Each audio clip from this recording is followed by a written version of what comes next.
Hello dear students, very welcome back in this कक्षा। और आप लोग कैसे हैं? आई होप आप लोग स्वस्थ होंगे और मस्त होंगे, है ना डियर स्टूडेंट्स।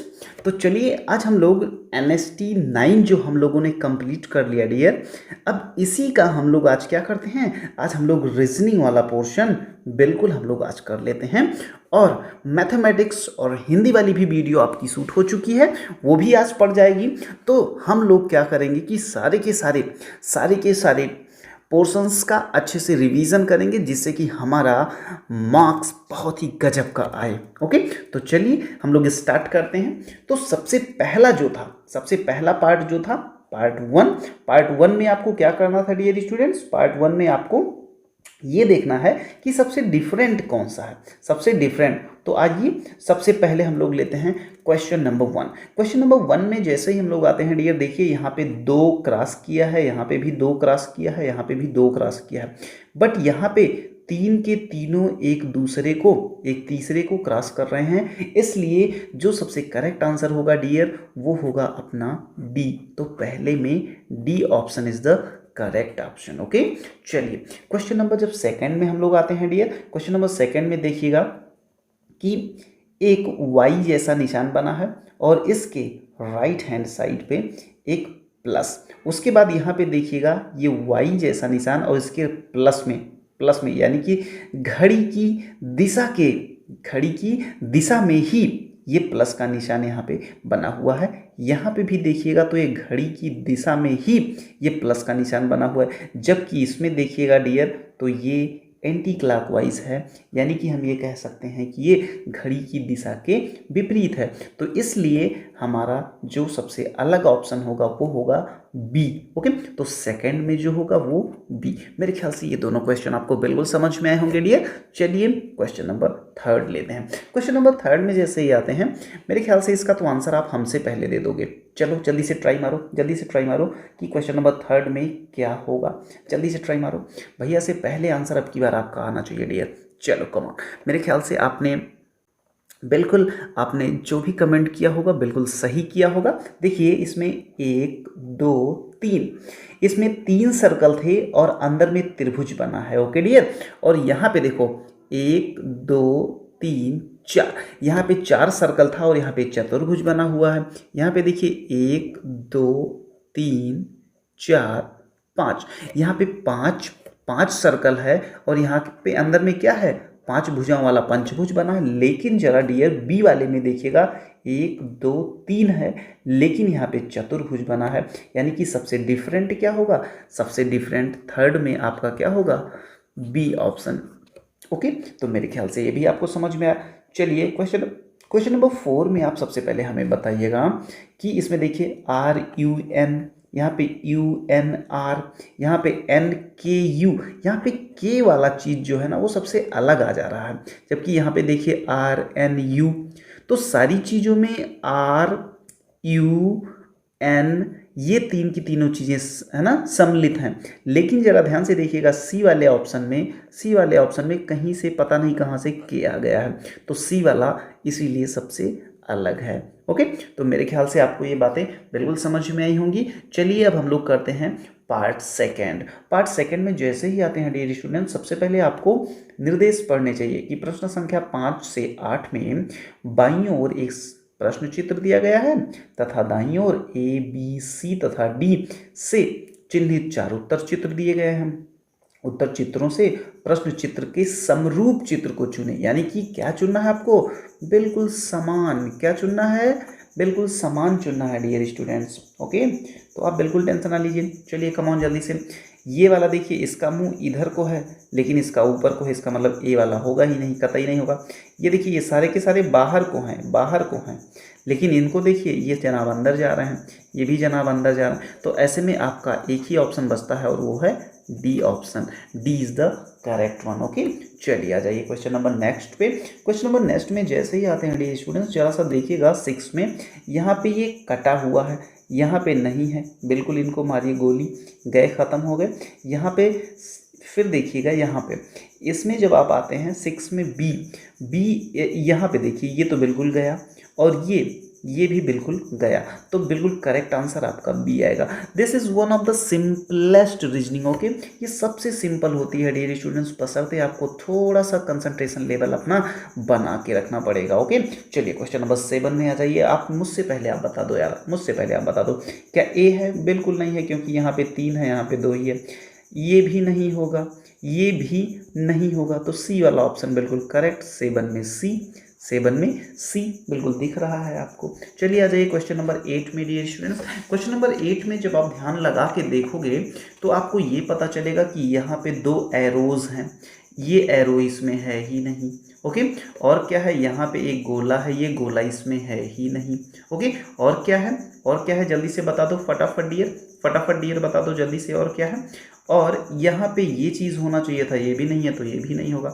आपका सी ऑप्शन बिल्कुल, तो 8 में सी ऑप्शन आपका बिल्कुल एकदम करेक्ट सही आंसर है डियर, बिल्कुल करेक्ट आंसर है।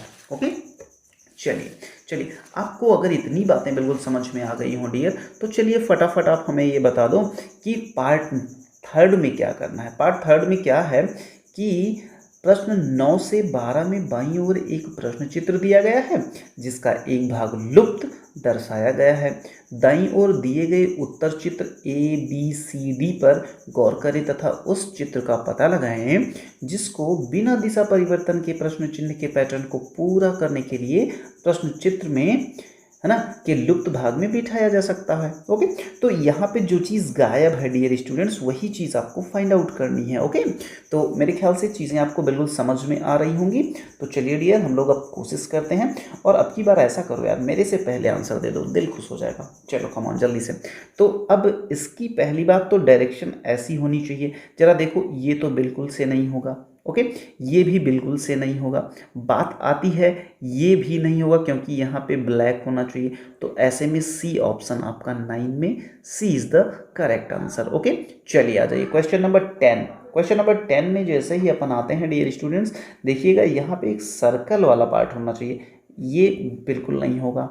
ओके, जैसे ही आप सर्कल वाले पार्ट को ढूंढना स्टार्ट करते हो, ये भी नहीं होगा क्योंकि यहाँ पे बूंदियाँ होनी चाहिए, बूंदियाँ यहाँ पे नहीं है। उसके बाद जरा देखिएगा डियर स्टूडेंट्स, ये बिल्कुल यहाँ से ब्लैक हुआ है, हमें बीच में ब्लैक चाहिए, तो ऐसे में D is the correct one. Okay, तो 10 में क्या होगा, 10 में होगा डी। ओके, 10 में डी। आ जाइए 11 में। 11 में जैसे ही आप आते हो डियर स्टूडेंट्स, ये तो बिल्कुल नहीं होगा, ये बिल्कुल नहीं होगा, इनकी तो नीयत खराब है, तो हो जाएगा क्या, 11 में ए, 11 में ए। ओके डियर स्टूडेंट्स, को फटाफट आप कर सकते हो, फटाफट कर सकते हो। चलो जल्दी से आ जाओ 12 में। मुझे लगता है इस एनएसटी में बहुत अच्छे बच्चों ने बहुत ज़बरदस्त स्कोर किया होगा। ओके, चलिए, इनका तो मुंह ही इधर को है, जबकि हमें इधर को चाहिए, तो ये तो गए बच्चा, ये भी गए, ये भी गए, तो आए कौन से, डी। तो 12 में क्या हो जाएगा डियर, 12 में डी हो जाएगा। तो आप तो यार फटाफट कर लोगे, फटाफट। चलो आ जाओ 13 नंबर। 13 से 16 में बाईं ओर 3 चित्र दर्शाए गए हैं, चौथे के लिए स्थान छोड़ा गया है। ओके, तो एक एक क्रम बन रहा है डियर स्टूडेंट्स, इसमें एक क्रम बन रहा है, उसी क्रम का आपको पता लगाना है। ओके, चलिए, यहाँ पे प्लस था, ये प्लस यहाँ पे आ गया, फिर ये प्लस यहाँ पे आ गया, इसका मतलब अब की बार प्लस यहाँ पे होना चाहिए। जरा देखो, इसमें नहीं है, इसमें नहीं है, इसमें नहीं है, डी वाला ऑप्शन आपका बिल्कुल करेक्ट हो जाएगा। ओके, तो 13 में कौन सा, डी। 13 में डी ऑप्शन आपका बिल्कुल करेक्ट हो गया डियर। ओके, तो मेरे ख्याल से ये बातें आपको बिल्कुल समझ में आ रही होंगी। ओके, चलिए आ जाए क्वेश्चन नंबर 14। क्वेश्चन नंबर 14 में डियर स्टूडेंट्स आप बिल्कुल फोकस करिए, बिल्कुल फोकस करिए 14 नंबर में। और देखिए क्या होगा, यहाँ पे क्रॉस था, ये क्रॉस यहाँ आ गया, फिर ये क्रॉस यहाँ गया, यानी कि अब की बार क्रॉस यहाँ आना चाहिए, इसमें नहीं है, और किस में नहीं है, हाँ बाकी सब में है। अच्छा, एक चीज़ और देखिए आप बिल्कुल ध्यान से कि यहाँ पे ये बराबर का निशान आ गया, तो फालतू में आगे इसको भगाओ यहाँ से। अब देखो, पहले ऐसे था, पहले ये चीज़, रुकिए हम थोड़ा सा कलर चेंज कर लें, ये पहले ऐसे था, फिर ऐसे हो गया, फिर ऐसे हो गया, फिर अब की बार ऐसे होगा, तो ऐसे अगर होगा तो ये तो बिल्कुल नहीं होगा। ओके, अब बचा कौन सा, सी ऑप्शन आपका बिल्कुल, सी ऑप्शन आपका बचा, सी ऑप्शन आपका बिल्कुल करेक्ट आंसर हो जाएगा। ओके, चलिए आ जाइए क्वेश्चन नंबर 15 में आ जाइए डियर स्टूडेंट्स, फटाफट करते चलिए यार, कुछ है नहीं इसमें। आप करोगे तो बहुत जल्दी हो जाएगा। ओके, तो चलिए देखिए, इसमें 1 बन गया, इसमें 2 बन गया, फिर अब की बार 3 बन जाना चाहिए। ये तो बिल्कुल होने से रहा, ये तो बिल्कुल होने से रहा, ये 4 तो कंप्लीट हो नहीं सकता। तो होगा क्या, होगा ए, होगा ए। आपको ना कैंसिलेशन मेथड आना चाहिए। आपको कभी कभी डायरेक्ट आंसर ना हिट करके ना आपको ये चीज़ पता करना चाहिए डियर स्टूडेंट्स कि कौन सा ऑप्शन नहीं होगा, कौन सा ऑप्शन होगा। ये तो देखने में थोड़ा सा टाइम लगता है, कौन सा नहीं होगा ये चीज़ देखने में आसानी हो जाती है। चलिए आ जाइए क्वेश्चन नंबर 16 में।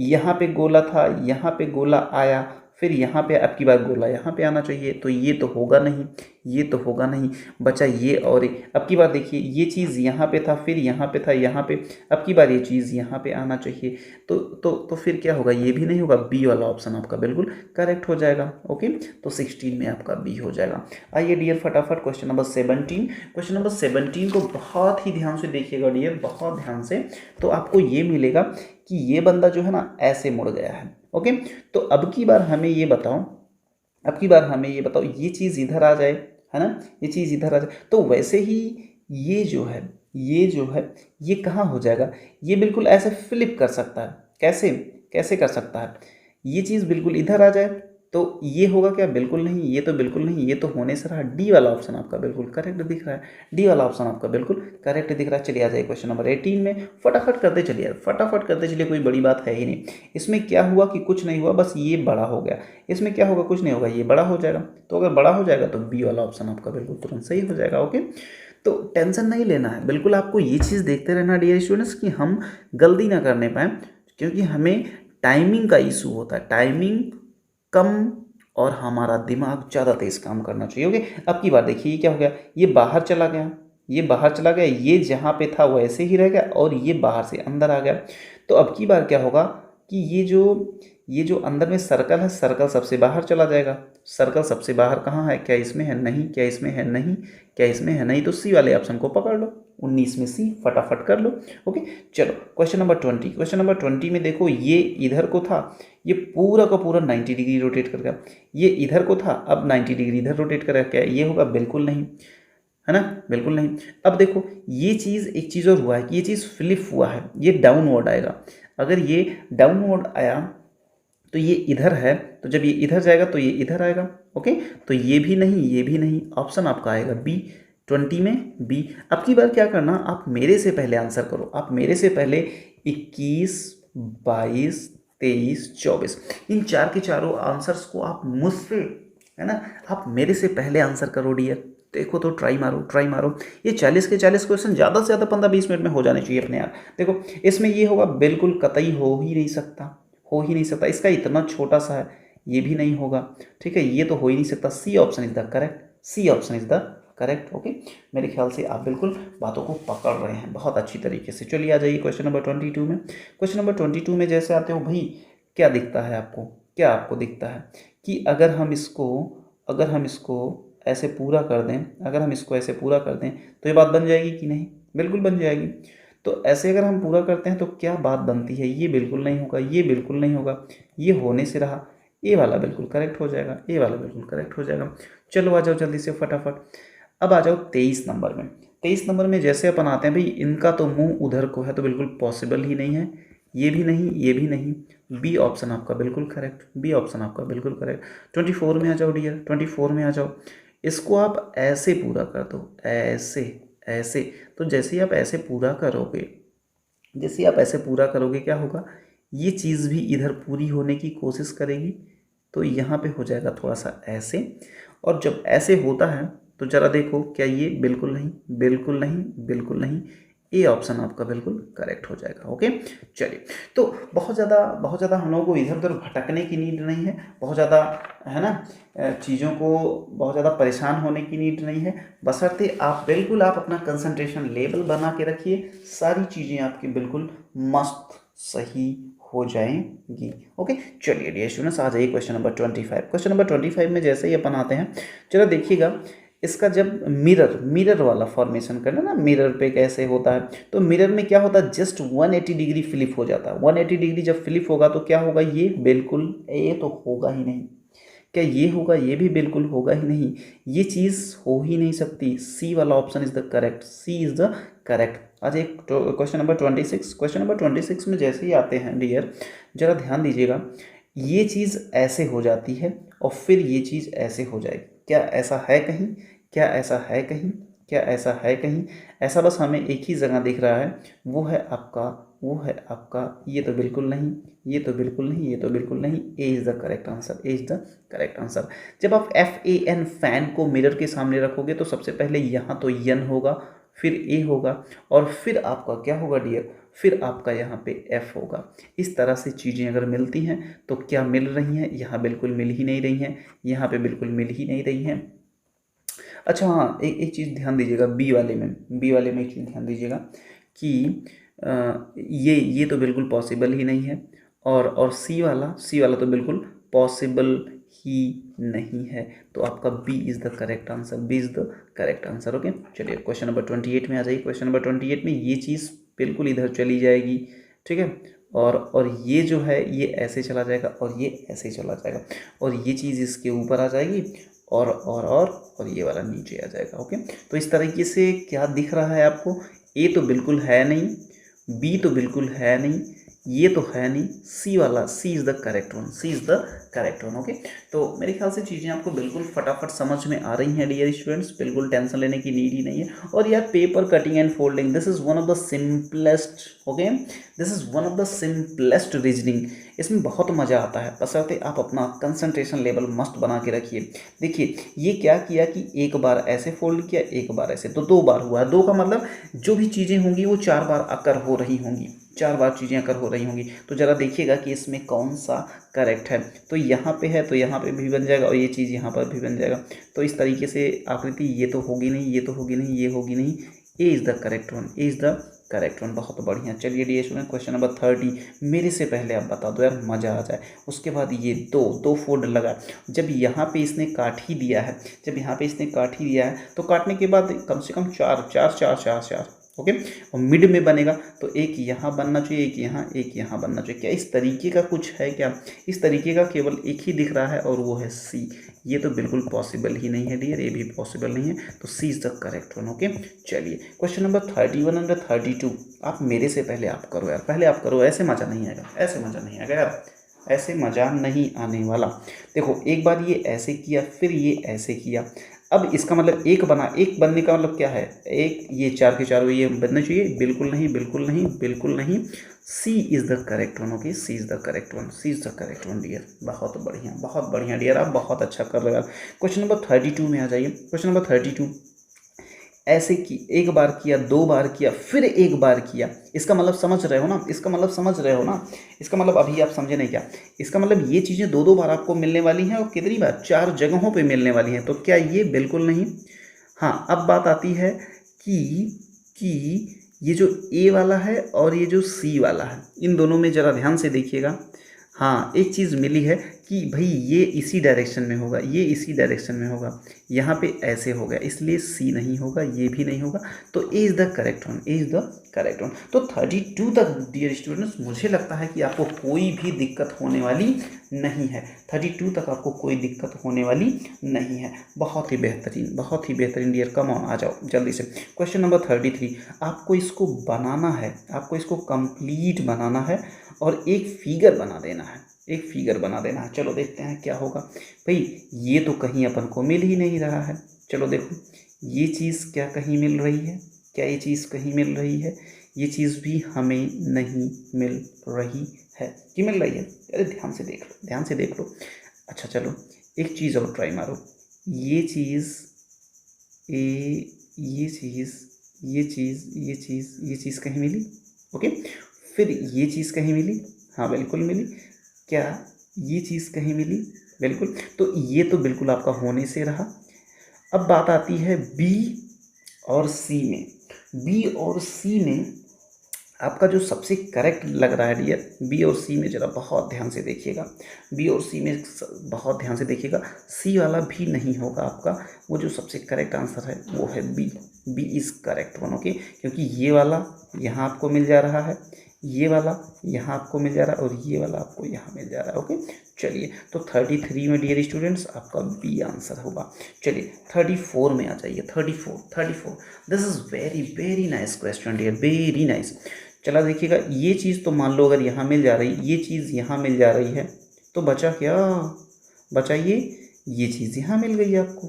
कैसा है, कैसा है, ऐसा है या नहीं, पहले ये बताओ। बिल्कुल है, क्योंकि ये भी नहीं होगा, ये भी नहीं होगा, ये भी नहीं होगा, तो आपका A is the correct one, A is the correct one. तो ऐसे ही चीज़ों को आप एनालाइज करते रहिए, बिल्कुल आप अपना 101% देते रहिए, आप बिल्कुल गलती नहीं करोगे यार, बिल्कुल आप गलती नहीं करोगे। चलो जल्दी से आ जाओ। 35 में ज़रा देखो, इसमें कहीं भी ये दोनों चीज़ें दिख रही हैं? बिल्कुल नहीं दिख रही, इसमें भी बिल्कुल नहीं दिख रही हैं।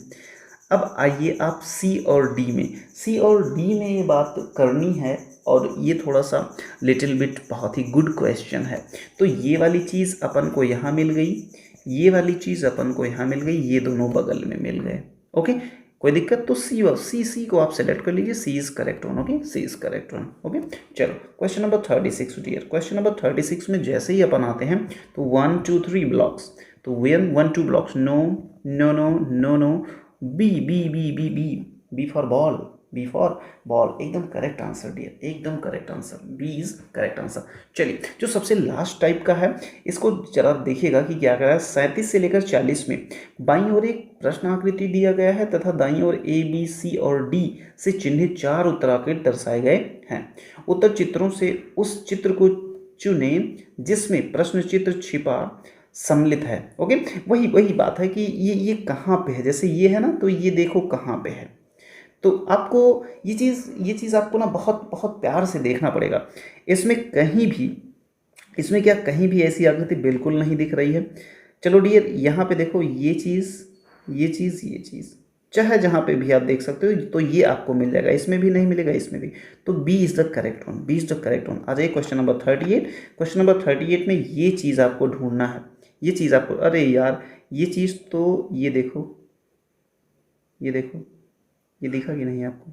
तो मेरे ख्याल से इसमें बहुत ज़्यादा टेंशन लेने की नीड नहीं है, क्योंकि ये भी नहीं होगा, ये भी नहीं होगा, और इसका तो चांस ही नहीं बनता। तो C is correct one, C is correct one. Okay, तो मेरे से पहले भी आप आंसर कर सकते हो यार। चलो 39 और 40 आप अपने आप से करो, 39 और 40, चलो कम ऑन, जल्दी से, कम ऑन।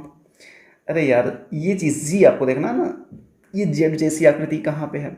यहाँ तो कहीं भी ढूंढते रहो नहीं मिलेगी, बिल्कुल ख़त्म, बिल्कुल ख़त्म। चलो जल्दी से आ जाओ, यहाँ पे आपको कहाँ मिलेगी, जल्दी से बताओ। यहाँ पे कहीं मिलेगी क्या? कहीं मिलेगी?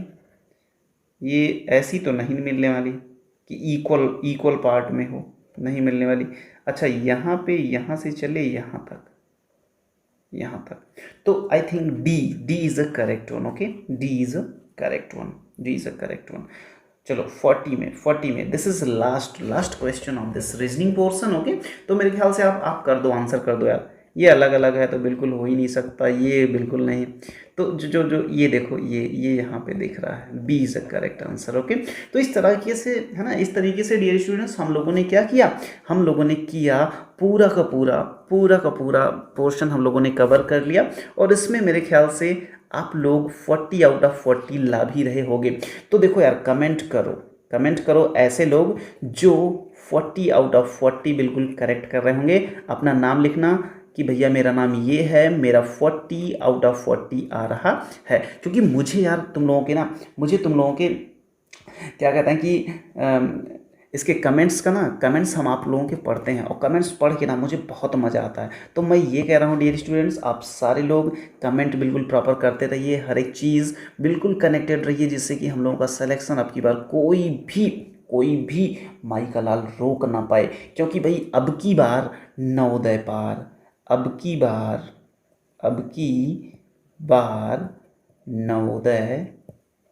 नवोदय पार, ठीक है, ये नारा हम लोगों का होना चाहिए। तो ठीक है dear students, thank you very much आप लोगों ने इतनी देर तक हमें सुना, और आप मेरे साथ बिल्कुल लगे हुए हैं। तो बिल्कुल ऐसे ही आप बने रहिए। हमने रीजनिंग वाला पार्ट ऑलरेडी शूट कर दिया है, और हिंदी वाला भी पार्ट टैबलेट पे भी हमने उसको शूट कर दिया है। अब इस समय हम लोग मैथमेटिक्स वाले सेक्शन को करने चल रहे हैं। ओके डियर स्टूडेंट्स, तो कल यार होली है और पहली बात तो ये भी है कि आप होली को भी इंजॉय करना है और पेपर को भी सॉल्व करना है, क्योंकि आपका पेपर लगभग आई थिंक ये चीज क्लियर हो चुकी है कि आपका पेपर जो है 30 अप्रैल को होने जा रहा है। ओके, 30 अप्रैल को आपका पेपर है, आपके पास टाइम भी बहुत कम बचा हुआ है। तो सारी चीजें मैनेज करते हुए, है ना, ज्यादा से ज्यादा फोकस आप पढ़ाई पे करिए और ऐसे ही मुस्कुराते रहिए, हंसते रहिए और पेपर को सॉल्व करते रहिए, पढ़ाई करते रहिए। सब कुछ आसान से, है ना, सब कुछ आराम से हो जाएगा। बिल्कुल आपको टेंशन लेने की नीड ही नहीं है। ओके, तो चलिए, ये था अपना पेपर, ये था पेपर जिसको हमने डिजाइन किया था और ये जो पेपर था इसमें हम लोग मैथमेटिक्स वाला सेक्शन करने चल रहे हैं। ओके डियर स्टूडेंट, तो सबसे पहले आप सबसे पहला क्वेश्चन पढ़िएगा। सबसे पहला क्वेश्चन जैसे ही आप पढ़ते हो आपके सामने देखिए स्क्रीन पे आ गया होगा, आपके सामने स्क्रीन पे आ गया होगा क्वेश्चन को जरा ध्यान से पढ़िए। क्वेश्चन नंबर 41, क्वेश्चन नंबर कौन सा है? 41 है। क्वेश्चन नंबर 41 को जरा ध्यान से देखिएगा डियर स्टूडेंट्स, ये क्या कह रहा है? ये कह रहा है कि निम्न में से कौन सा कथन सत्य है? ए, शून्य एक विषम संख्या है, शून्य एक सम संख्या है, शून्य एक अभाज्य संख्या है, शून्य ना तो विषम है ना तो सम है। ओके, तो देखिए डियर स्टूडेंट्स, इसमें क्या है, ये थोड़ा सा कंट्रोवर्शियल टॉपिक है, लोगों को थोड़ा सा कम आइडिया होता है इसके बारे में, लेकिन one thing you have to retain in your mind that 0 is a even number. ये चीज आप अपने दिमाग में रख लो कि 0 एक सम संख्या है। ओके, 0 एक सम संख्या है। बस अभी के लिए आप इतना जानो, क्योंकि अभी आप कक्षा 5 के लेवल पे हो। वैसे भी हम आपको, है ना, थोड़ा मतलब छोटा मोटा आइडिया दे देते हैं कि जैसे क्या कहा जाता है कि जो 2n+1 ये जो एक इक्वेशन है, ये इक्वेशन पहले ही प्री डिफाइंड है, पहले से ही ये चीज डिफाइन कर दिया गया है कि ये एक विषम संख्या के लिए होता है। किसके लिए? एक विषम संख्या के लिए होता है। जितनी भी इंटीजर्स होती है डियर स्टूडेंट, जितने भी पूर्णांक हैं, उनमें वो सारे के सारे पूर्णांक जो है वो या तो सम है या तो विषम है। इन्हीं दोनों में से जैसे आप कोई भी संख्या ले लो, 1 2 3 4 5 6 7 8 9 10 या 0 -1 -2 -3 ऐसे आप इनफाइनाइट तक चले जाओ और इधर भी प्लस इनफाइनाइट तक चले जाओ। ओके, तो आपको दो ही तरीके की नंबर मिलेंगी, या तो वो सम होगी या तो वो विषम होगी। लेकिन काउंटेबल नंबर्स की अपन बात कर रहे हैं, पूर्ण संख्या, है ना, ऐसा नहीं कि आप 1.525 ऐसा कुछ नहीं। ठीक है, तो इसमें क्या होता है, अगर ये n के स्थान पे आप कुछ भी रखो, चाहे 0 1 2 3 कुछ भी आप रखते चले जाओ, या इधर -1 -2 -3 ऐसे कुछ भी आप लिखते चले जाओगे डियर स्टूडेंट्स, n की जगह पे जैसे ही आप रखोगे तो ये संख्या अगर इस वाले इक्वेशन को फॉलो करती है तो वो एक विषम संख्या होती है। जैसे आप यहां पे क्या रखिए, यहां पे एक आप रखिए, क्या यहां पे एक रखिए, एक जैसे ही आप रखोगे डियर, तैसे ही क्या आ जाएगा, 2 × 1 + 1 = 2 1 2 1 3। तो 3 क्या है? एक विषम संख्या है। क्या है? एक विषम संख्या है। लेकिन जरा देखिए, यहां पे आप 0 रखिए तो 2 × 0 + 1 बराबर कितना आएगा? 0 + 1 = 1। तो एक भी क्या है? एक भी एक विषम संख्या है। वेरी गुड, एक भी एक विषम संख्या। अब आप एक काम करिए, एक जो है वो विषम है, 3 क्या है? एक विषम है। अब एक पहले आ जाइए, थोड़ा सा पहले आ जाइए, आप कुछ ऐसा करिए कि यहां पे आप -1 ले लीजिए। क्या? 2 गुणे, है ना, 2 गुणे -1 + 1। जरा देखिएगा डियर स्टूडेंट्स क्या आता है, -2 + 1 = -1। अब आपको धीरे धीरे आइडिया लग गया होगा कि यार -1 भी क्या है? विषम है, 1 भी क्या है? विषम है। तो ये बताओ इन दोनों के बीच में क्या आ रहा है? इन दोनों के बीच में ही तो 0 आता है। तो 0 क्या होगी? अगर -1 क्या है? ये विषम है, 1 भी विषम है, तो उसके बीच में जो 0 आ रहा है, जो बच रहा है, वो क्या होगा? वो 0 है, यानी कि वो विषम नहीं होगा। वो क्या होगा? वो आपका सम संख्या होगी। क्या होगी? सम संख्या होगी। या वैसे भी कहा गया है कि जो संख्या 2 से कट जाए वो भी, तो 2 को 0 से जब आप मल्टीप्लाई करते हो तभी 0 आता है। लेकिन ये वाला टॉपिक थोड़ा सा, मतलब ये वाला पॉइंट जो है थोड़ा सा वो कम सही बैठता है, क्योंकि भाई 3 को भी अगर आप 0 से मल्टीप्लाई करोगे तभी तो 0 आएगा। तो इस वाले पॉइंट से नहीं, लेकिन ये वाला जो लॉजिक है, इस वाले लॉजिक के थ्रू आप बोल सकते हो कि 0 एक सम संख्या है। तो बिल्कुल डियर स्टूडेंट्स, आप इस बात को अपने दिमाग में रख लीजिए कि 0 जो है वो एक क्या है? बिल्कुल एक सम संख्या है, या आप ये भी कह सकते हो कोई भी नंबर जिसको 2n के फॉर्म में लिखा जा सके, 2n के फॉर्म में लिखा जा सके, that is known as also what, even numbers. Okay, तो इसके लिए बहुत ढेर सारी चीजें हैं, लेकिन आप कक्षा 5 में हो अभी, ठीक है, तो आपको बहुत ज्यादा इधर उधर भटकने की नीड नहीं है, बस आप इतना जानो डियर स्टूडेंट्स कि 0 एक सम संख्या है। ओके, चलो तो पहला क्वेश्चन मेरे ख्याल से आप लोगों का क्लियर हुआ होगा। चलो dear student, question number 42, question number 42 को जरा ध्यान से पढ़िएगा। क्या कह रहा है कि बड़ी से बड़ी संख्या, बड़ी से बड़ी तथा छोटी से छोटी 5 अंकों की संख्याएं जो 0, 3, 6, 7 तथा 9 से बनती हैं, जब कोई अंक पुनः नहीं आए का अंतर है। इसका मतलब ये है मेरे डियर स्टूडेंट्स, इसका मतलब ये है, यहां पे क्या कह रहा है 0, उसके बाद कह रहा है 3, उसके बाद कह रहा है 6, उसके बाद कह रहा है 7, उसके बाद कह रहा है 9। इन 5 के पांचों अलग अलग नंबर्स से मिलकर बनने वाली ऐसी संख्या आपको निकालना है जो बड़ी से बड़ी हो और छोटी से छोटी हो, फिर उन दोनों का अंतर निकालना है। तो चलो बच्चा जल्दी से बताओ कि इनसे बनने वाली बड़ी से बड़ी संख्या क्या होगी। बड़ी से बड़ी, बड़ी से बड़ी, तो इससे बनने वाली जो बड़ी से बड़ी होगी डियर स्टूडेंट्स, उसमें क्या होगा, जब कभी भी हम बड़ी संख्या लिखने का प्रयास करते हैं तो सबसे पहले सबसे बड़ी, फिर उससे छोटी, तो उससे छोटी क्या है 7, फिर उससे छोटी क्या है 6, फिर उससे छोटी क्या है 3, और फिर उससे छोटी क्या है, वो है 0। क्या है 0, वेरी गुड, यानी कि 97630 बोले तो 97,630 जो होगी वो बड़ी से बड़ी संख्या होगी जो इससे बन रही होगी। अब इससे बनने वाली छोटी से छोटी संख्या लिखो बच्चा, छोटी से छोटी संख्या लिखो। तो जब आप छोटी से छोटी संख्या की बात करते हो तो एक बात याद रखना कि 0 पहले मत लिख देना, क्योंकि जैसे हम तुमसे ये कहें कि 2 अंक की सबसे छोटी संख्या बताओ, तो आप क्या कहोगे, जो 1 और 0 से मिलके बने, तो आप क्या कहोगे कि 0 और 1, 0 1 तो नहीं कहोगे ना। क्यों नहीं कहोगे, क्योंकि ये तो केवल 1 है ना, इसकी कोई वैल्यू नहीं होती। जब 0 को आप पहले लिख देते हो, जब आप 0 को सबसे पहले लिख देते हो तो उसका कोई मतलब नहीं बनता। 0 का मतलब कब बनता है, जब वो 1 अंक के बाद लिखा जाए कम से कम। तो चलो यहाँ फटाक से, तो सबसे पहले आप 0 ना लिख के सबसे पहले आप 3 लिख दो। ओके, उसके बाद क्या करो, उससे जो छोटी हो, यानी कि अब 0 लिख दो, 0 के बाद आप 6 लिख सकते हो, 7 लिख सकते हो, 9 लिख सकते हो। ये हो गई आपकी छोटी से छोटी संख्या जो इससे मिलके बन रही है। तो चलो बच्चा जल्दी से इसका अंतर निकाल लो। क्या निकाल लो, अंतर निकाल लो। अंतर का मतलब होता है घटाना। चलो जल्दी से बताओ कि 10 में से 9 गया, 10 में से 9 गया भाई 1 आएगा, बोलो हाँ है ना। ओके, चलो यहाँ पे कितना बचा 12, 12 में से 7 गया, 12 में से 7 गया 5। ओके, फिर यहां पे क्या बचा, फिर यहां पे आपका आया 5, यहां पे 1 लाओगे, यहां से उधार लाओगे ना, कैरी लाओगे, यहां हो जाएगा 15, 15 में से 6 गया 9, यहां पे हो गया 6, और यहां पे 9 माइनस 3 = 6, यानी आपका 66,991 इज द करेक्ट आंसर, यानी कि आपका जो करेक्ट आंसर होगा मेरे भाई वो होगा C is the correct answer. Okay, C is the correct answer. तो मेरे ख्याल से ये बातें आपको समझ में आई, और ये था आपका क्वेश्चन नंबर 42 डियर स्टूडेंट्स। कौन सा क्वेश्चन नंबर 42। चलिए कमान जल्दी से ये क्वेश्चन आप फटाफट डाउनलोड कर लीजिए, डाउनलोड इन द सेंस कि आप अपनी कॉपी में कर लीजिए। ओके, जैसे कि नेक्स्ट टाइम जब कभी भी आपको करना हो तो आपको बिल्कुल कहीं भी भागने की नीड ना हो। चलो जल्दी से अब हम लोग क्या करेंगे, चलो अब हम लोग करते हैं dear question number 43। Question number 43 जैसे करने की बात आएगी बच्चा, जल्दी से सबसे पहले आप इस क्वेश्चन को पढ़ो। At a first read out the question number 40,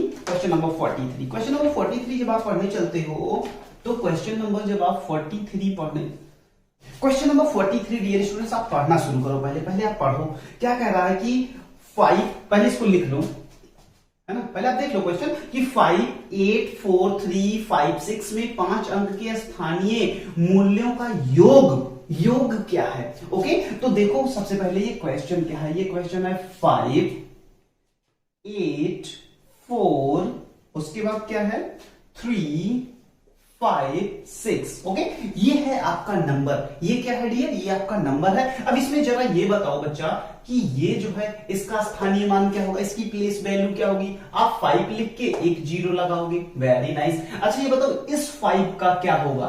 इस 5 का क्या होगा भैया? इस 5 का तो 5 लिख के 1 2 3 4 5, तो 1 2 3 4 5। ओके, 5 0। इसको थोड़ा सा सेट करके लिख लो जिससे कि आपको दिक्कत ना हो। अब चलो बच्चा जल्दी से इसको जोड़ दो यार, इसको जोड़ना है। नहीं जोड़ पाओगे? अरे ऐसे कैसे हो सकता है? 0 से 0 जोड़ा, कितना आया? 5 आया। कितना आया? 5 आया। बहुत बढ़िया। चलो 0 से 0 जोड़ा, कितना आया? 0 आया। फिर 5 से 0 जोड़ा, 5 आया। फिर 0 0 0 फिर 5, यानी कि इकाई, दहाई, सैकड़ा, हजार, 10,000, लाख। कितना?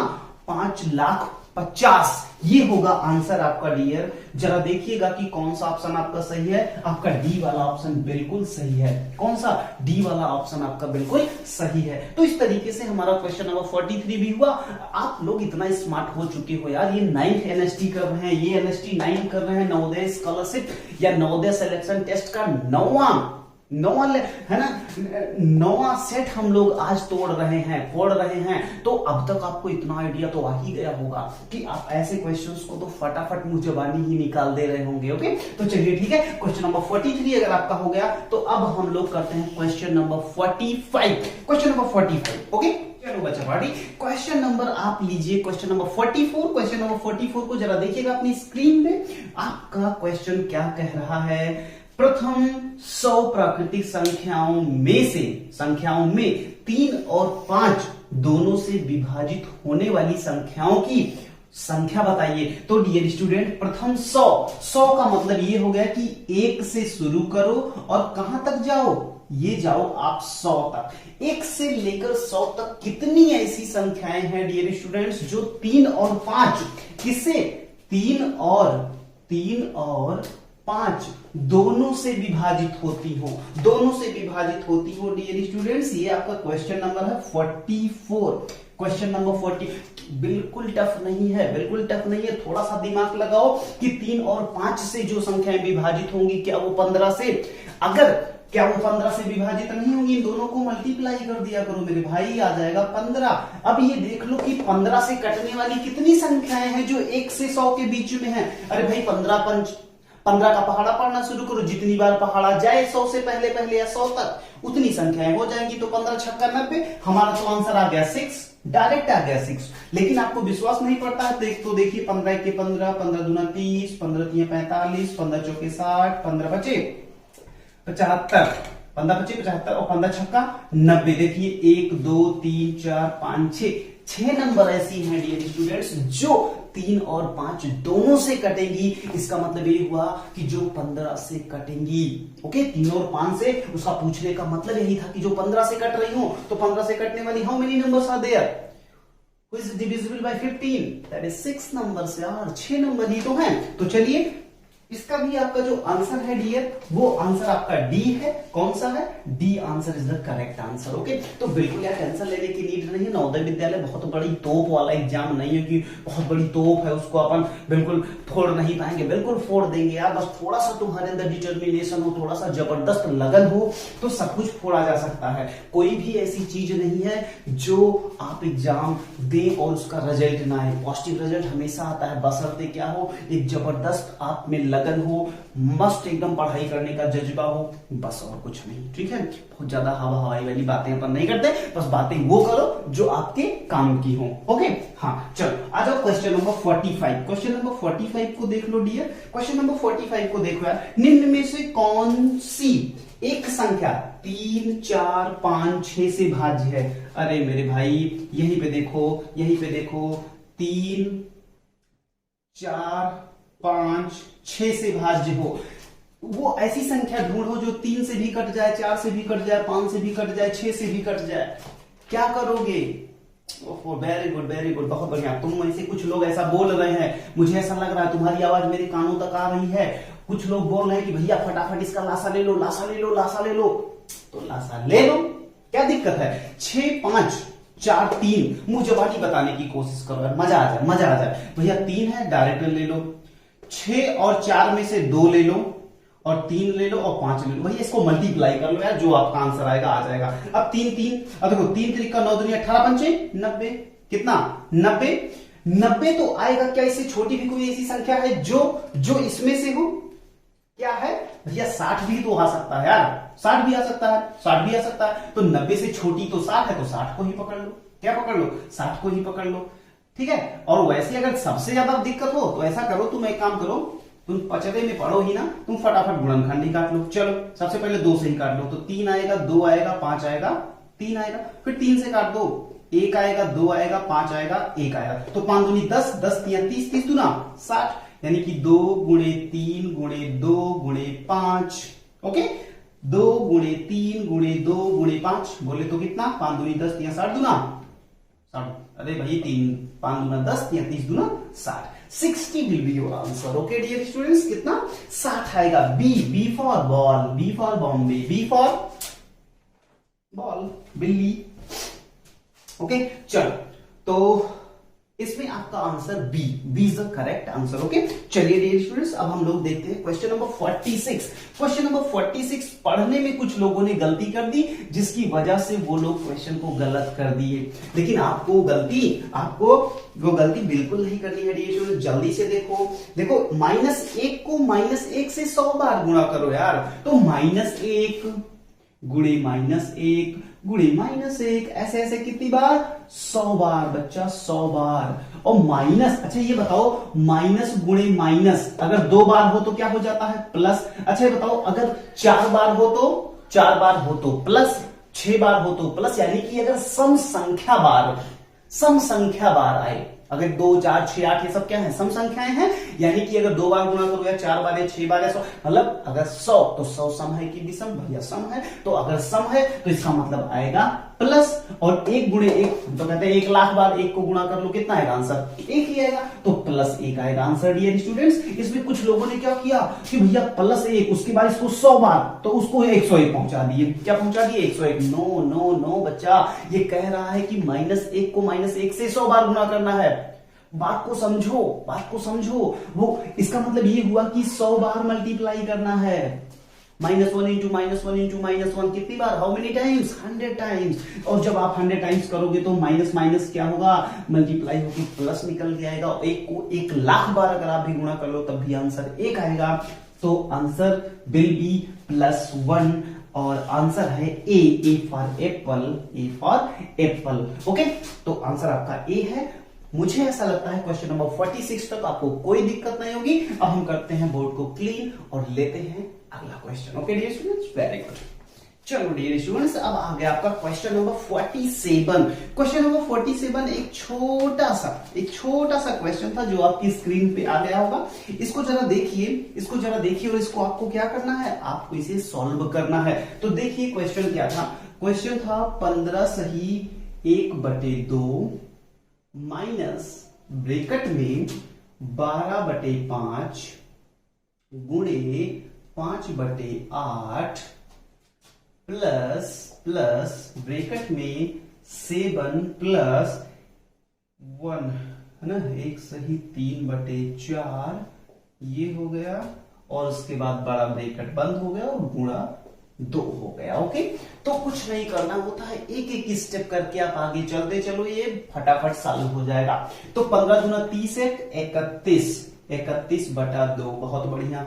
आगे चलो, ये 5 काट सकते हैं, 4 दूना 8 और 4 तिया 12, यानी कि 3/2। ओके डियर स्टूडेंट्स, चलो आ जाओ, आगे आ जाओ। इन दोनों को जोड़ना है, तो 7 + 4 1 के 4 3 7/4।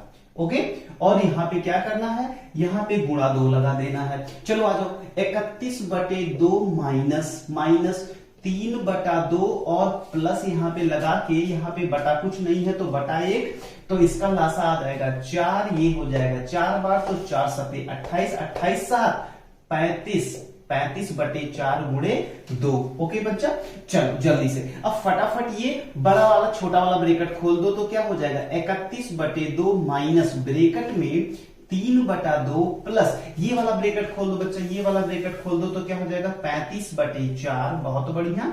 और इसको मल्टीप्लाई कर दो 2 से।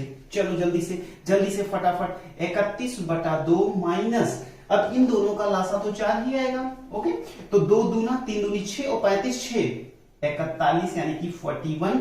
और अब ये होगा। ओके, अब इसको आगे देख लीजिए क्या हो जाएगा, 31/2 माइनस 41/4 इंटू अब इसको तो अब हम लोग हटा देंगे ना, इंटू 2।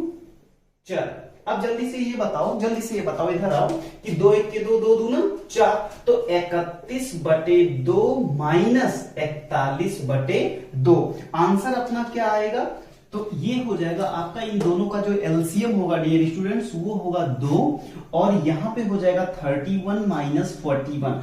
अब देखो -41 बड़ा है और 31 छोटा है, तो बड़े में से छोटा घटाते हैं और बड़े का निशान लगा देते हैं। ओके, तो ये हो जाएगा -10/2 और ये होगा -5, इसका आंसर आएगा डियर स्टूडेंट्स। लेकिन जब आप इसको ऑप्शन में देखते हो तो ऑप्शन ऐसा कुछ मिल नहीं रहा है। ओके, तो मुझे ऐसा लगता है या तो ये मिसप्रिंट होगा, कुछ ना कुछ इसमें मिसप्रिंटिंग है। ओके, आप इसको सॉल्व करिएगा, आपका जो आंसर आता है उसको कमेंट में लिखिए। ओके, क्योंकि मुझे ऐसा लगता है ये जो मुझे पेपर मिला है, क्योंकि यहाँ पे देखिए क्या लिखा है, 15 से 1/2, उसके बाद फिर माइनस लगा है, फिर 12/5, फिर 5/8, फिर उसके बाद यहाँ पे प्लस। अब ये प्लस है कि कुछ और है, थोड़ा सा मिसप्रिंट लग रहा है। ओके, तो 7 प्लस 1 सही 3/4, फिर छोटा ब्रैकेट, फिर ये बंद और ये बंद। उसके बाद देखिए एक बार फिर से आप देख लीजिए ऐसे क्वेश्चन को सॉल्व कैसे करते हैं, फटाफट ऊपर का ऊपर पूरा का पूरा सॉल्व कर लो। ये 5 कटा और ये 3 से जब 4 से काटोगे तो 4 दूना 8 और 4 3 12, तो 3/2 यहाँ पे पूरा बच गया। उसके बाद 7/1 और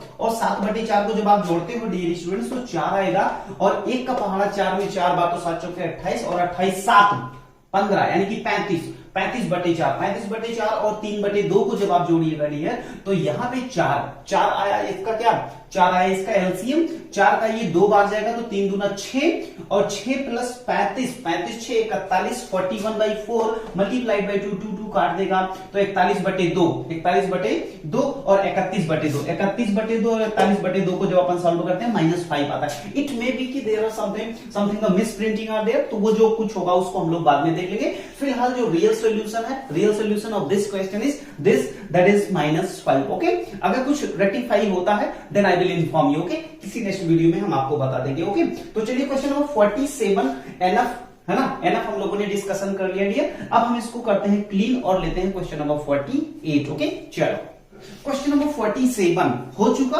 क्वेश्चन नंबर 48 आपकी स्क्रीन पे डियर स्टूडेंट्स फटाफट देखो क्या कर रहा है कि निम्न को भिन्न के रूप में सरल करने पर प्राप्त होगा। तो सबसे पहले आप देखो तो जरा क्या लिखा है, 48 number question dear, question number 48 क्या लिखा है, 2.75 ओके माइनस 1.25। इस पॉइंट को देखिएगा, बड़ा पॉइंट लगा दे रहे हैं क्योंकि हो सकता है कैमरे में थोड़ा सा छोटा दिख रहा हो, प्लस 4.75 दिख रहा है, बड़ा दिख रहा होगा मेरे ख्याल से। Okay, minus 3.80। ओके, कोई दिक्कत नहीं। अब इसको जरा सा पहले आप सोचिए, कि क्या करिएगा इस क्वेश्चन में। फटाफट बताइए हमें क्या करिएगा, जल्दी से बताइए। ओके, मेरे ख्याल से आप सारे लोगों ने पकड़ लिया कि क्या करना है भैया। ये माइनस है और ये माइनस है, ये प्लस है, ये प्लस है। प्लस को प्लस के साथ जोड़ते हैं और माइनस को माइनस के साथ जोड़ते हैं, लेकिन माइनस का साइन लगा देते हैं। Very good. चलो इन दोनों को जोड़ लो, तो जब 75 जोड़ेंगे तो 5 5 10 के 0, 7 7 14 1 15, बहुत बढ़िया। 4 2 6 1 7 यानी कि 7.50। ओके, अब ये माइनस है, ये माइनस का साइन लगा दो, इन दोनों को जोड़ लो। 0 से 5 जोड़ा बच्चा 5 आएगा, 8 को 2 से जोड़ा बच्चा कितना आएगा, 8 2 10 0 हो जाएगा, और 3 1 4 और एक कैरी वाला, तो यहां पे हो गया 7.5 और यहां पे कितना हो गया 5.05। Very nice. चलो जल्दी से 50 में से 45, 50 में से 0.5 गया 45, बहुत बढ़िया। दशमलव लगा दो और 7 में से 5 गया 2, यानी कि 2.45 ये आएगा करेक्ट आंसर। लेकिन ये कह रहा है कि हमें भिन्न के, अब इसको अगर भिन्न में बदलना होता है तो इसको दो को दो ही रहने देते हैं, दशमलव को एक पाई खींचते, यानी कि 2 सही 45 बटा दशमलव के नीचे एक लिखो, जितना संख्या हो उतना जीरो बढ़ा दो। It is very easy dear students. चलो काट दो 5 9 45, 5 9 45 और 5 दूना यानी कि 20। आंसर आ गया आपका डियर स्टूडेंट 2 सही 9 बटा 20, 2 सही 9 बटा 20 is the correct answer. Okay चलिए देखिएगा 2 सही 9 बटा 20। Yes, A for Apple, A for Apple, ये वाला ऑप्शन आपका बिल्कुल करेक्ट है। तो बिल्कुल किसी भी क्वेश्चन से डरना नहीं है, आप इतना पढ़ चुके हो कि अब आपको घबराने की जरूरत बिल्कुल नहीं है डियर स्टूडेंट्स। आप होली खेलते रहिए, मस्ती में रहिए, लेकिन एक ही क्वेश्चन फटाफट करके तभी जाइएगा होली खेलने। ओके, आपको मेरे से प्रॉमिस करना पड़ेगा कि हाँ भैया सबसे पहले मैंने पेपर को सॉल्व किया तब मैं खेलने गया। ओके, बहुत बढ़िया। चलिए क्वेश्चन नंबर 47 हो चुका है डियर। क्वेश्चन नंबर 48 फटाफट अब आप कर दो, फटाफट अब आप कर दो डियर, फटाफट अब आप कर दो। चलिए जल्दी से करिए। 48 को सबसे पहले आप पढ़िए। नो सॉरी 48 तो हो ही गया, 49 करो भैया, आप तो भूल जाते हो। चलो, अरे यार 150% को कैसे लिखते हैं? 150%। मैंने बार बताया है आपको, मैंने आपको बार बताया है कि प्रतिशत को दशमलव में बदलने के लिए कुछ नहीं किया जाता रे, कुछ नहीं। 100 से भाग कर जल्दी से, जैसे ही 100 से भाग करते हो आ जाता है 1.50। क्या ऐसा कोई ऑप्शन मिल रहा है? 1.50 लिखा हो या 1.5 लिखा हो, दोनों की दोनों बातें एक ही होती हैं मेरे भाई, एक ही होती हैं। तो चलो जल्दी से बता दो। ए फॉर एप्पल, फिर से आपका ए फॉर एप्पल, बहुत एप्पल खा रहे हो यार, बहुत एप्पल खा रहे हो। तो 49 क्वेश्चन भी आपका हो गया। क्वेश्चन नंबर 50, ये तो करने लायक क्वेश्चन ही नहीं था। दोपहर बाद यहीं पे देख लो, क्वेश्चन नंबर 50 यहीं पे देख लो, यहीं पे चलो मेरे साथ, यहीं पे दोपहर बाद 3:05 को लिखा जा सकता है। मैं आज फिर से आप लोगों को बता देता हूं कि दोपहर के बाद वाले टाइम को पीएम और दोपहर के पहले वाले टाइम को एएम बोलते हैं, एएम, और बाद वाले को PM. Okay, previous of meridian and after of meridian, है ना, वो मेरिडियन से लिया गया है। हालांकि उसको आपको जानने की बहुत ज्यादा नीड नहीं, बस आप इतना जानो। पहले तो ए पहले आता है कि पी, वेरी गुड, ए। तो 12 बजे के पहले वाला एएम, 12 बजे के बाद वाला, लेकिन दोपहर वाला 12 बजे। ओके, चल तो ये 3:05 को आप कैसे लिखोगे बच्चा? 3:05 लिखोगे ना यार, यहाँ पे पीएम लगा दो। तो this is your correct answer, and D for dog. क्या भैया आपको डी फॉर डॉग ही मिलता है? डी फॉर डॉल बोल दो यार। हाँ चलो ठीक है, D for doll is the correct answer, D for doll is the correct answer. Okay चलो, तो 50 तक तो आपने ऐसे फटाफट कर लिया। चलो इसको बोर्ड को करते हैं क्लीन और लेते हैं क्वेश्चन नंबर 51। ओके चलो, क्वेश्चन नंबर 51 डियर स्टूडेंट, बहुत ध्यान से पढ़ो। ये पढ़ने के ऊपर था। अगर आपने जबरदस्त तरीके से इस क्वेश्चन को पढ़ा तो ये आप मान के चलिए कि आपका क्वेश्चन मुंह जबानी आ जाएगा, ऐसे ही मुंह से बोल के बता दूंगा, ऐसे फटाफट। तो चलो जल्दी से पढ़ो। एक यात्री गाड़ी जो 80 किलोमीटर प्रति घंटे की चाल से चलती है, रेलवे स्टेशन से एक मालगाड़ी के जाने के 6 घंटे बाद चलती है तथा 4 घंटे में मालगाड़ी से आगे हो जाती है। मालगाड़ी की चाल क्या थी? अब ऐसे में पढ़ के तो लग रहा भैया ये सब मुझसे नहीं हो पाएगा यार, बेफिजूल के क्वेश्चन आप मुझसे करवाते रहते हो और ऐसे क्वेश्चन हम नहीं कर पाएंगे। जाओ, नहीं करेंगे। तो देखो, तुम्हें करना है। सपोज करो कि ये स्टेशन था, यहां पे मालगाड़ी, यहां से मालगाड़ी निकल चुकी। कौन सी गाड़ी? मालगाड़ी। भैया मालगाड़ी किसे कहते हैं? ऐसी गाड़ी जो माल ढोती है, माल ढोने का मतलब कौन सा माल? जैसे कोयला माल हो गया, पेट्रोलियम माल हो गया, तो उसको मालगाड़ी बोलते हैं। ओके, हाँ बिल्कुल टेंशन नहीं लेना। तो ये हो गई तुम्हारी मालगाड़ी, और यहां पे है आपकी एक सवारी गाड़ी बोले तो सवारी गाड़ी माने जो सवारी ढोती है, सवारी वाली गाड़ी। अब इसको निकले हुए 6 घंटे हो गए। कितने घंटे? 6 घंटे हो गए।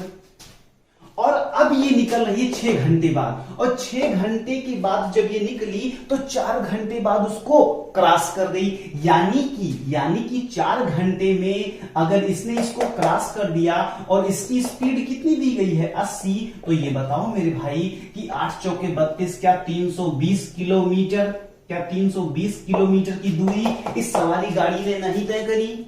बिल्कुल तय करी भैया, बिल्कुल तय करी। कैसे तय करी? क्योंकि भैया ये 4 घंटे में इसके जब ये निकल चुकी थी 6 घंटे में, 6 घंटे पहले जब ये निकल चुकी थी तो उसके 6 घंटे बाद ये निकली, और 4 घंटे में इसको पीछे छोड़ दिया। तो 4 घंटे में अगर पीछे छोड़ दिया तो देख लो 80 किलोमीटर की रफ्तार से अगर ये चल रही है तो 80 किलोमीटर की रफ्तार से 4 घंटे में कितना दूरी? अरे भैया दूरी बराबर, अरे यार दूरी बराबर चाल गुणे समय, चाल गुणे समय। तो चाल इसकी थी 80 और कितना समय लिया? 4 घंटा। बोलो हाँ या ना? हाँ भैया। चलो तो 320 किलोमीटर हो गया कि नहीं? बिल्कुल हो गया। अच्छा ये बताओ जब ये 4 घंटा इधर ली तब तक ये 6 घंटा तो उसके पहले भी चली थी, तो मालगाड़ी अब कितना चल चुकी है? मालगाड़ी 6 + 4 बराबर 10 घंटा चल चुकी है, और 10 घंटे में ये जितना दूरी तय करी है इसने उन सारी दूरियों को तय करके इसको पछाड़ दिया। यानी कि ये गाड़ी 6 घंटे में कितना तय की? 320। तो ये बताओ चाल बराबर बोल दो नहीं तो बहुत मारेंगे। चाल बराबर दूरी बटे समय, चाल बराबर दूरी बटे समय। बहुत बढ़िया। चलो दूरी कितना? 320, और मालगाड़ी ने समय कितना लिया भाई? 6 घंटा तो पहले ही निकली थी और 4 घंटा बाद वाला, तो 6 4 10, तो 10 घंटा। चलो कितना आ गया? 32 किलोमीटर प्रति घंटा। 32 किलोमीटर प्रति घंटा। क्या कोई है इसमें? Yes, A for Apple. A for Apple आपका बिल्कुल correct answer. A for Apple आपका बिल्कुल करेक्ट आंसर। डियर स्टूडेंट्स, बिल्कुल आपको ये बात मजेदार भी लगी होगी कि यार ये 6 घंटे पहले चली थी और 4 घंटा ये चल के इसको मतलब जो है क्रॉस कर देती है, तो 80 की स्पीड से 4 घंटे में कितना जाएगी? 320। और तब तक तो ये कितना 6 घंटा पहले वाला 4 घंटा अब 10 घंटा हो गया ना। तो अब निकाल लो, चाल बराबर दूरी बटे समय, 320 बटे 10 घंटा बराबर 32 किलोमीटर प्रति घंटा। मुझे बानी वाला था यार, मुझे बानी। आप तो इतना पढ़ चुके हो डियर कि आप तो फटाफट मुझे बानी कर दोगे। हाँ, क्वेश्चन नंबर 52। अब बोर्ड को क्लीन करें तो 52 वाला क्वेश्चन किया जाए। ये क्वेश्चन बड़ा जबरदस्त है। जबरदस्त ना कह के कहना ठीक है बस। चलो ठीक है, लेते हैं अब इसके बाद question number 52। Dear students, question number 52 ये बहुत प्यारा क्वेश्चन है अपने आप में। इसको आप करिए, आपको बहुत मजा आने वाली है। चलिए, एक व्यक्ति 30 किलोमीटर प्रति घंटे की चाल से जाता है तो वो अपने गंतव्य स्थान पर 10 मिनट देरी से पहुंचता है। कितना? 10 मिनट देरी से पहुंचता है। और जब वो 42 किलोमीटर प्रति घंटे की चाल से चलता है तब वो 10 मिनट पहले पहुंच जाता है। तो तय की गई दूरी बताओ, तय की गई दूरी बताओ। तो डियर आपको निकालना क्या है? आपको निकालना है दूरी, आपको निकालना है दूरी। अच्छा ये मानो कि अगर वो अपने एग्जैक्ट यानी कि वास्तविक चाल से चलता तो मान लो वो टी समय में पहुंचता। कितने समय में? टी समय में पहुंचता, टी समय में पहुंचता। चलो अब हमें बता दो, आप बच्चा आप हमें बता दो कि जब वो 30 किलोमीटर प्रति घंटे की चाल से चलता है, 30 किलोमीटर प्रति घंटे की चाल से चलता है, तब वो टी से पहले पहुंचता है कि बाद में? बाद में पहुंचता है। कितने बाद में? टी, या अब ये मान लो कि टी जो है ये घंटे में है। कितने में? घंटे में। तो टी प्लस 10 मिनट ज्यादा। 10 मिनट ज्यादा का मतलब 10/60 घंटा, यानी कि टी प्लस कितना? टी प्लस 10/60 इतना घंटा लेता है। इसको थोड़ा सा सिंप्लीफाई भी कर लो तो आप इसको कह सकते हो कि t + 1/6 घंटा। कब? जब उसकी स्पीड 30 किलोमीटर प्रति घंटा थी तो समय कितना लगा? इतना लगा। तो ये हो गई चाल बच्चा, और ये हो गया आपका समय। बोलो हाँ या ना? बिल्कुल भैया, समझ में आया? बहुत अच्छा। चलो आओ अब यही बगल में देखो आप कि जब वो 42 किलोमीटर प्रति घंटे की चाल से चलता है बच्चा, 42 किलोमीटर प्रति घंटा, 42 किलोमीटर प्रति घंटा जब वो चलता है तब वो कितने समय में पहुंचता है? कितने समय में पहुंचता है जरा बताना तो। Very good. वो पहुंचता है भैया अब की बार 10 मिनट, अब की बार वो 10 मिनट पहले पहुंच जाता है, यानी कि जो वो टी पे पहुंचता था अब की बार वो 10 मिनट यानी कि 10/60 पहले पहुंच जाता है। 10 मिनट ही तो है, हाँ 10 मिनट पहले। तो इसका मतलब इसको भी सॉल्व कर दो, कितना आ जाएगा, t-1/6 घंटा पहले। लेकिन जरा ये बताओ मेरे भाई कि जैसे मान लो आप कोचिंग जाते हो तो कभी आपकी स्पीड 30 रहती है तो आप थोड़ा जल्दी पहुंच जाते हो, तब आप थोड़ा देर पहुंचते हो। अगर आपकी स्पीड 42 होती है तो आप थोड़ा जल्दी पहुंच जाते हो। लेकिन क्या आपके घर से कोचिंग की दूरी क्या बदल गई? नहीं, कोचिंग की दूरी नहीं बदली। तो एक काम करो, इस केस में भी दूरी निकालो, इस केस में भी दूरी निकालो, दोनों दूरियों को बराबर कर दो। तो ये बताओ कि दूरी बराबर चाल गुणे समय, चाल को 100 से गुणा कर दो, चाल को समय से गुणा कर दो, तो 30 ब्रैकेट में कितना, t+1/6। और ये बराबर होगा किसके बच्चा, जो आज जब वो 42 किलोमीटर प्रति घंटे की चाल से चल रहा है उसकी दूरी और इसकी दूरी तो वही है ना। कोचिंग की दूरी आपके घर से आज भी तो उतना है जितना जब आप 30 से जाते हो चाहे 42 से जाते हो। चलो इसको सॉल्व कर दो, आपका आंसर आपके हाथों में। चलिए अंदर जाइए, इसको 30 से टी को मल्टीप्लाई कराइएगा तो 30t और प्लस 30 को जब इससे 1/6 से कराइएगा तो +5 आएगा। बोलो हाँ, अरे भाई 6×5 यार, बहुत बढ़िया। चलो 42 से जब इसको कराते हो तो ये हो जाएगा 42t माइनस 42 को यहाँ पे तो 6 1 के 6 6 7 42 यहाँ पे 7 आएगा। तो चलो यहां से देखो, इस t को इधर ले आओ, तो जब यहाँ पे 30t है तो ये क्या हो जाएगा, चलो अच्छा कर ही देते हैं, 30t और यहाँ पे प्लस तो इधर -42t। ओके, बराबर कितना आ गया बच्चा, ये प्लस है तो इधर जाएगा माइनस, तो -7 -5 तो -12t बराबर -12। तो t बराबर कितना आया मेरे भाई, t बराबर आया भैया 1।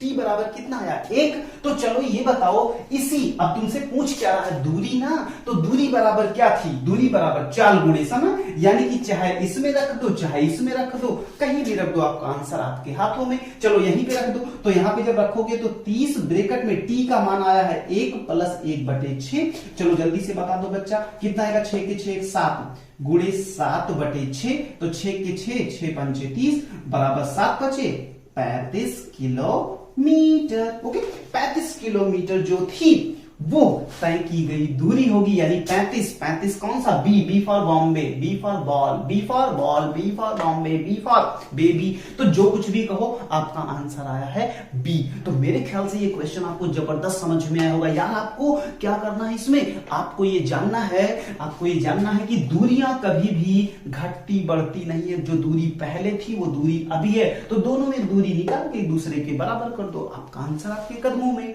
ओके, वेरी नाइस बच्चा पार्टी। चलो क्वेश्चन नंबर 53, लेकिन उससे पहले हमें करना पड़ेगा बोर्ड को क्लीन। ओके, चलो डियर, क्वेश्चन नंबर अब आप देखिए 53। क्वेश्चन नंबर 53 को जब आप ध्यान से देखिएगा तो आपको ये पता चलेगा कि आपसे क्या पूछा जा रहा है। ये कह रहा है कि 5045 ग्राम, 5045 ग्राम बराबर है। तो बच्चे मेरे ये बताओ पहले कि 1000 ग्राम बराबर 1 किलोग्राम होता है, ये बात आपको पता है भैया? हाँ बिल्कुल पता है। तो 5045 जो ग्राम लिखा है उसमें कितना बनेगा, उसमें आपका 5 किलोग्राम पूरा बन जाएगा।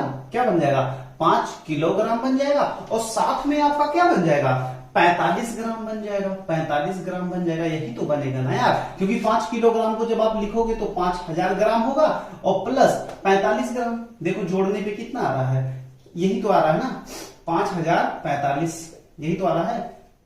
तो बस आपका आंसर क्या हो जाएगा इसमें, आपका आंसर हो जाएगा B for Bombay, B for ball, B for baby, B for anything. तो बी फॉर क्या, बी फॉर आंसर, आंसर आ गया आपका क्या, बी। ओके, चलिए question number 54। Question number 54 dear students, ये क्वेश्चन थोड़ा सा मजेदार है। ये क्वेश्चन जो है आपका वो थोड़ा सा जबरदस्त है। इसको जरा देखिए कि 10 सेंटीमीटर भुजा वाले दो ठोस घनों को साथ साथ रखने पर प्राप्त घन का आयतन। तो जरा मेरे भाई ये बताओ कि ये 10 सेंटीमीटर का घन है और ये एक 10 सेंटीमीटर का घन है। जब आप इन दोनों को बगल बगल में लाके सटा दीजिएगा, ऐसे बगल बगल में लाके ऐसे सटा दीजिएगा, तो ये बताइए 10-10 कितना हो गया? लंबाई तो 20 हो गई, लेकिन चौड़ाई और ऊंचाई क्या? चौड़ाई और ऊंचाई तो वही 10-10 ही ना। तो लंबाई तो हो गई इसकी 20, लेकिन चौड़ाई जो है मेरे भाई वो 10 और ऊंचाई जो है मेरे भाई वो है 10। तो 10-10-20। तो अब बताओ आयतन बराबर क्या होता है? जल्दी से आंसर बोलो।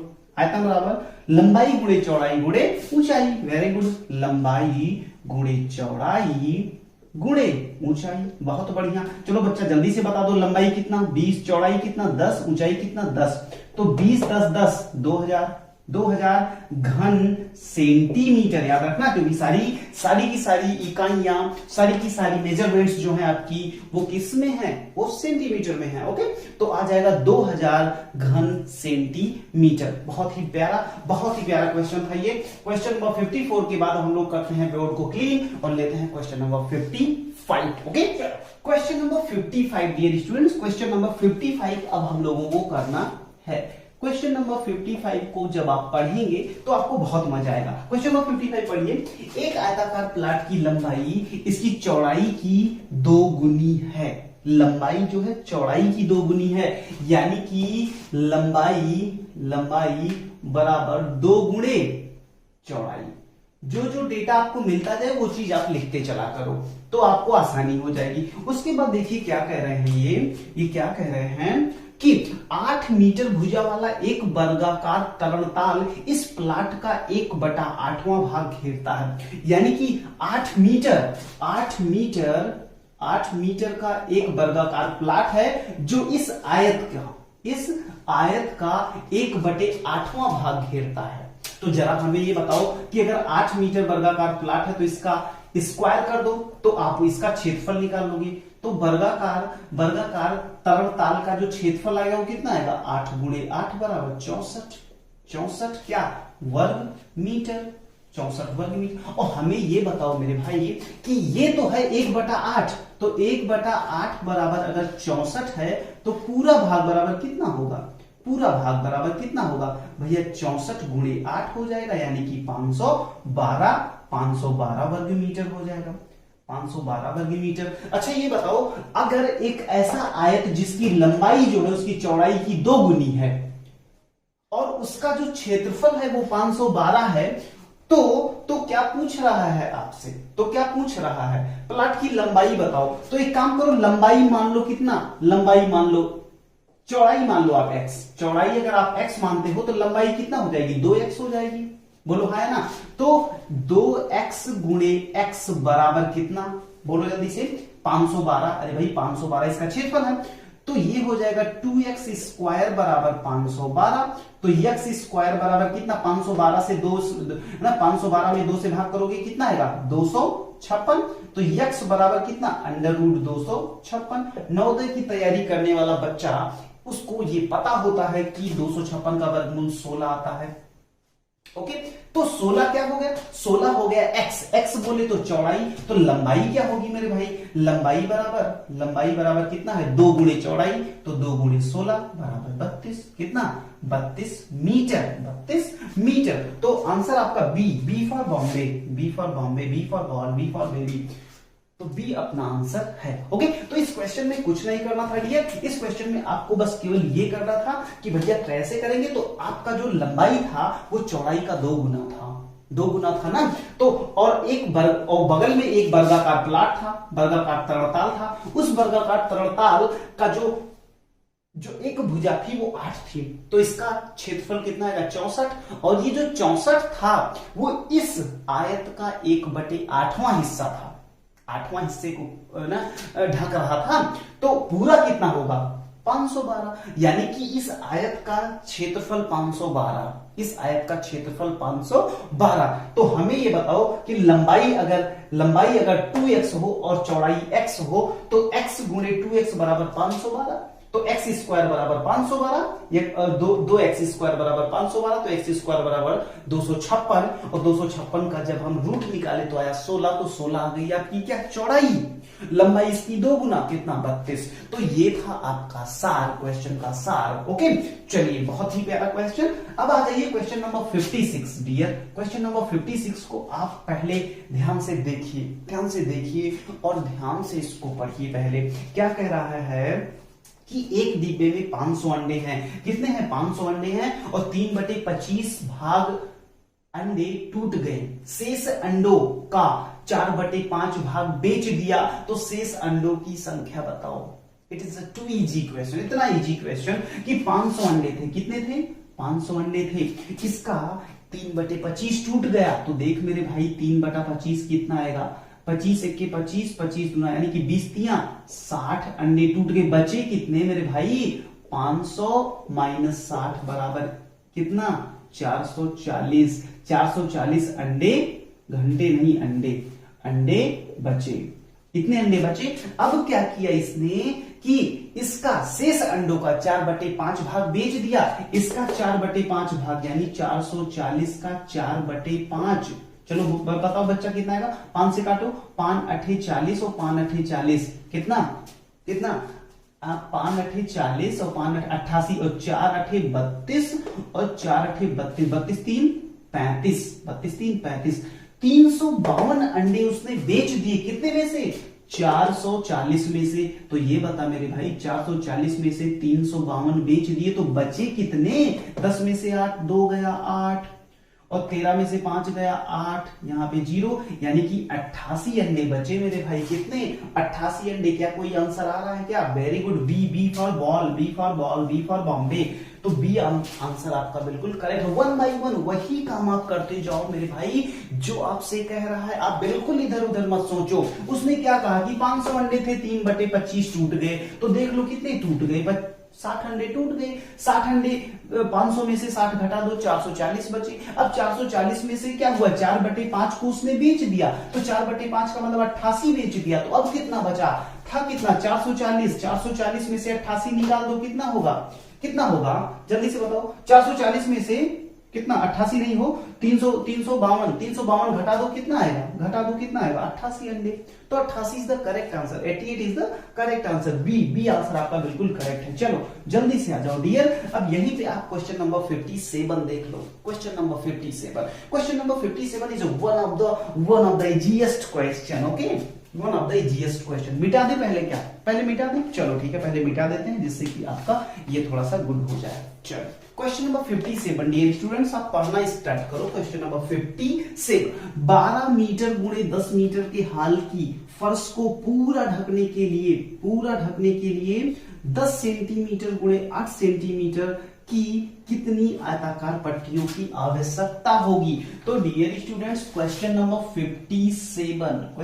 57 बहुत ही प्यार से जब आपने इसको पढ़ा तो हाल की जो लंबाई दी गई है डियर स्टूडेंट्स, वो दी गई है 12 मीटर, और चौड़ाई जो दी गई है वो दी गई है आपको 10 मीटर। अच्छा ये बताओ, अगर हाल की लंबाई और चौड़ाई दी गई हो तो हाल का क्षेत्रफल क्या होगा? हाल का क्षेत्रफल जो होगा वो लंबाई गुणे चौड़ाई, तो 12 मीटर। अच्छा एक काम करो, जो टाइल्स की डायमेंशंस दी गई है, जो टाइल की बीमाएं दी गई हैं वो सेंटीमीटर में दी गई हैं, तो इनको भी आप सेंटीमीटर में लिख लो। तो ये हो जाएगा 1200 और गुणे 1000 क्या मीटर, तो 1200 गुणे 1000 मीटर। ये हो जाएगा आपका क्या? ये हो जाएगा आपका क्षेत्रफल। अच्छा ये बताओ, टाइल्स की जो लंबाई चौड़ाई दी गई है वो कितना दी गई है? टाइल्स की लंबाई चौड़ाई दी गई है आपको 10 गुणे 8, तो 10 गुणे 8 ये सेंटीमीटर में है, और ये भी अब सेंटीमीटर में है। तो आपको इतना आइडिया हो गया होगा कि ये टाइल्स है। क्या है? ये टाइल्स है। तो टाइल्स की संख्या बराबर क्या होता है? फर्श का क्षेत्रफल या आंगन का क्षेत्रफल या छत का क्षेत्रफल, जहां कहीं भी आपको टाइल्स लगानी है उसका क्षेत्रफल। तो कितना है? 1200 गुणे 1000 बटे बटे टाइल्स का क्षेत्रफल, तो टाइल्स का क्षेत्रफल कितना है 10 गुणे 8 है। तो जब जल्दी से इसको काटो, एक गया एक गया, और 4 से काट दो, 4 दूनी 8 और 4 तिया 12, और 2 से इसको काट दो, आ गया 50। तो 5 तिया कितना आ जाएगा 15,000 tiles, 15,000 tiles dear students. Okay, तो कुछ नहीं करना है, कमरे का क्षेत्रफल या फर्श का क्षेत्रफल, जहां कहीं भी आपको टाइल्स लगाना है उसका क्षेत्रफल बटे टाइल्स का क्षेत्रफल। लेकिन याद रखना इसमें एक बात कि दोनों की इकाई अगर मीटर में है तो मीटर में दोनों होना चाहिए, अगर सेंटीमीटर में है तो दोनों सेंटीमीटर में होना चाहिए। ओके, तो इसमें आपका जो करेक्ट आंसर है डियर स्टूडेंट्स वो है B, B for Bombay. Okay, तो बी आंसर आपका बिल्कुल करेक्ट है। ओके, चलिए आ जाइए क्वेश्चन नंबर 58। क्वेश्चन नंबर 58 भी बहुत प्यारा क्वेश्चन है, बहुत बढ़िया क्वेश्चन। कौन सी राशि 8% वार्षिक ब्याज की दर से 4 वर्ष में 6,600 रुपए हो जाएगी? 6,600 रुपए हो जाएगी। इसका मतलब ये था कि वो राशि का मतलब क्या पूछ रहे हैं, मूलधन पूछ रहे हैं। तो मूलधन, अच्छा मूलधन 6,600 रुपए बन चुका है, किसके फॉर्म में, ब्याज, क्या मिश्र धन। तो ये बताओ कि मान लो कि वो मूलधन जो है आपका क्या है, मान लो कि वो मूलधन x है, तो ये बताओ कि मिश्र धन क्या दिया गया है, मिश्र धन दिया गया है 6,600 रुपए। तो ये बताओ डियर, ये बताओ कि अगर मूलधन इतना है और मिश्र धन इतना है तो ब्याज क्या आएगा, ब्याज इतने में से मूलधन घटा दो तो 6,600 माइनस x रुपए। बोलो हाँ है ना, बिल्कुल भैया ब्याज तो यही आएगा। अगर ब्याज यही आएगा डियर तो बस आपका तो बिल्कुल जो है क्वेश्चन ही सॉल्व हो गया। कैसे सॉल्व हो गया, ऐसे कि ब्याज का सूत्र क्या होता है, ब्याज का सूत्र होता है मूलधन हमारा है x गुणे दर आपको कितना दी गई है 8%, और गुणे समय कितना दिया गया है 4 वर्ष, और बटे 100 ये बराबर कितना है, ये बराबर है ब्याज के, ब्याज आपका कितना है 6,600 माइनस x। बस समझ में, चलो अगर इतनी बात अगर आपको समझ में आ जाती है तो इसको आप काट भी सकते हो या इसको डायरेक्ट यहां पे लेते चलो। तो x तो 8 चौके 32x, कितना 32x इज इक्वल टू 100 यहां पे जाएगा तो 6,600 गुणे 100 और माइनस ये हो जाएगा कितना 100x, कितना 100x। कैसे होगा, ये 100 इधर जाके गुणा करेगा। ओके, चलो अब इस 100x को इधर लाओगे तो ये कितना हो जाएगा 132x, 132x बराबर 66 लिख के 4 0 1 2 3 4। ओके, अब आपको कुछ नहीं करना है, बस आपको x की वैल्यू निकाल लेनी है। तो 66 आगे 4 0 बटे 132। अब इसको जैसे ही आप काटोगे डियर स्टूडेंट्स, आपका आंसर जो आएगा वो आएगा 5,000। कितना आएगा 5,000। ओके, तो मेरे ख्याल से ये क्वेश्चन आपको बिल्कुल अच्छे से समझ में आया होगा। इसमें भी आपका आंसर जो है वो that is B for Bombay. Okay, B for Bombay. तो आपका ये भी आंसर आ गया 5,000। आपको कुछ नहीं करना था, आप मूलधन माने x, तो मिश्र धन ये आपको दिया ही गया है। तो मिश्र धन में से जैसे ही आपने मूलधन घटाया डियर, कितना आ गया कितना 6,600 माइनस 100। 6,600 माइनस 100 जैसे ही आ गया वैसे ही आपने क्या किया, ब्याज बराबर मूलधन गुणे दर गुणे समय बटे 100। फार्मूला होता है इसको बराबर ब्याज के बराबर रख दिया, ये ब्याज के बराबर, ये 100 यहाँ पे आके मल्टीप्लाई कर जाएगा। ये थोड़ा सा आपका अलजेब्रा वाला पार्ट है, इसको आप सॉल्व कर लीजिए। x की वैल्यू आपकी आ जाएगी 5,000 रुपए। 5,000 रुपए। अगर आपको आंसर अपना चेक करना हो तो आप चेक कर सकते हो कि मूलधन 5,000 था और आपका जो है दर जो है 8 था और समय 4 था। तो देखो जरा कितना आएगा ब्याज, देखो तो 5,000 गुणे 8 गुणे 4 बटे 100 ये आपका ब्याज आएगा। ये आपका ब्याज आएगा तो ये गया ये गया ये गया ये गया, एक जीरो रहेगा तो यहां हो जाएगा 50 गुणे 8 गुणे 4। तो 8 चौके 32 और 32 पंचे, अरे 8 पंचे 40, 400 गुणे 4 बराबर 1600। कितना, देखिए 1600 आ गया ब्याज। और आपका मूलधन कितना था 5,000। 5,000 में 1600 जोड़िएगा कितना आ जाएगा 6,600। तो देखिए इतना आंसर आ गया कि नहीं, 6,600 आपका मिश्र धन आ रहा है। इसका मतलब आपने जो भी आंसर लाया है 5,000 रुपए वो बिल्कुल करेक्ट आंसर है। तो ऐसे ही आप अपने आंसर्स को भी चेक कर सकते हैं। ओके, लगभग सारे आंसर्स को आप ऐसे चेक कर सकते हैं क्रॉस चेकिंग करके। ओके, तो ये क्वेश्चन नंबर 58 भी आपका हो गया। अब हम देखते हैं dear question number 59। Question number 59 भी अपने आप में बहुत अच्छा क्वेश्चन था, बहुत प्यारा क्वेश्चन था। चलिए अब हम लोग करते हैं बोर्ड को क्लीन और लेते हैं क्वेश्चन नंबर 59। ओके, चलो क्वेश्चन नंबर 59 को सबसे पहले आप ध्यान से पढ़िएगा कि 59 आपसे क्या करवाना चाहता है। ओके, क्वेश्चन नंबर 59 डियर, चलो कम ऑन। एक वस्तु को 500 रुपए में बेचने पर हानि होती है। 500 रुपए में बेचने पर हानि होती है। यदि इस वस्तु को 700 रुपए में बेचा जाता तो दुकानदार को पहले होने वाली हानि से 3 गुना लाभ होता। पहले होने वाली हानि से 3 गुना लाभ होता। तो इस वस्तु का क्रय मूल्य बताओ। अच्छा क्वेश्चन है कि नहीं? बिल्कुल अच्छा क्वेश्चन है। आप क्या करिए, सबसे पहले क्रय मूल्य को मान लीजिए। क्रय मूल्य माने क्या होता है मेरे बच्चे, जल्दी से बताओ। क्रय मूल्य मीन्स वेरी गुड, खरीदा गया मूल्य। तो इसको आप x मान लो। अच्छा ये बताओ, जब वो 500 रुपए में बेचता है तो उसको क्या होती है? हानि। अगर वो 500 रुपए में खरीदता है उसको हानि होती है, तो ये बताओ हानि बराबर क्या होता है? हानि बराबर होता है क्रय मूल्य माइनस विक्रय मूल्य। तो क्रय मूल्य माइनस विक्रय मूल्य बराबर हानि। ये बात आपको समझ में आ गई?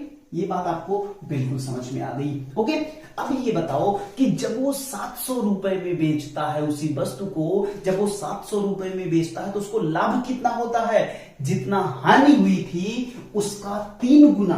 देखिए ध्यान से क्या कर रहा है, जब वो 700 रुपए में बेचता है तो दुकानदार को पहले होने वाली हानि से 3 गुना लाभ होता है। तो ये बताओ कि लाभ बराबर क्या होता है? लाभ बराबर क्या होता है मेरे भाई? लाभ बराबर होता है विक्रय मूल्य माइनस क्रय मूल्य। विक्रय मूल्य माइनस क्रय मूल्य। तो बेचा कितने में? 700 रुपए में, और क्रय मूल्य कितना था? x।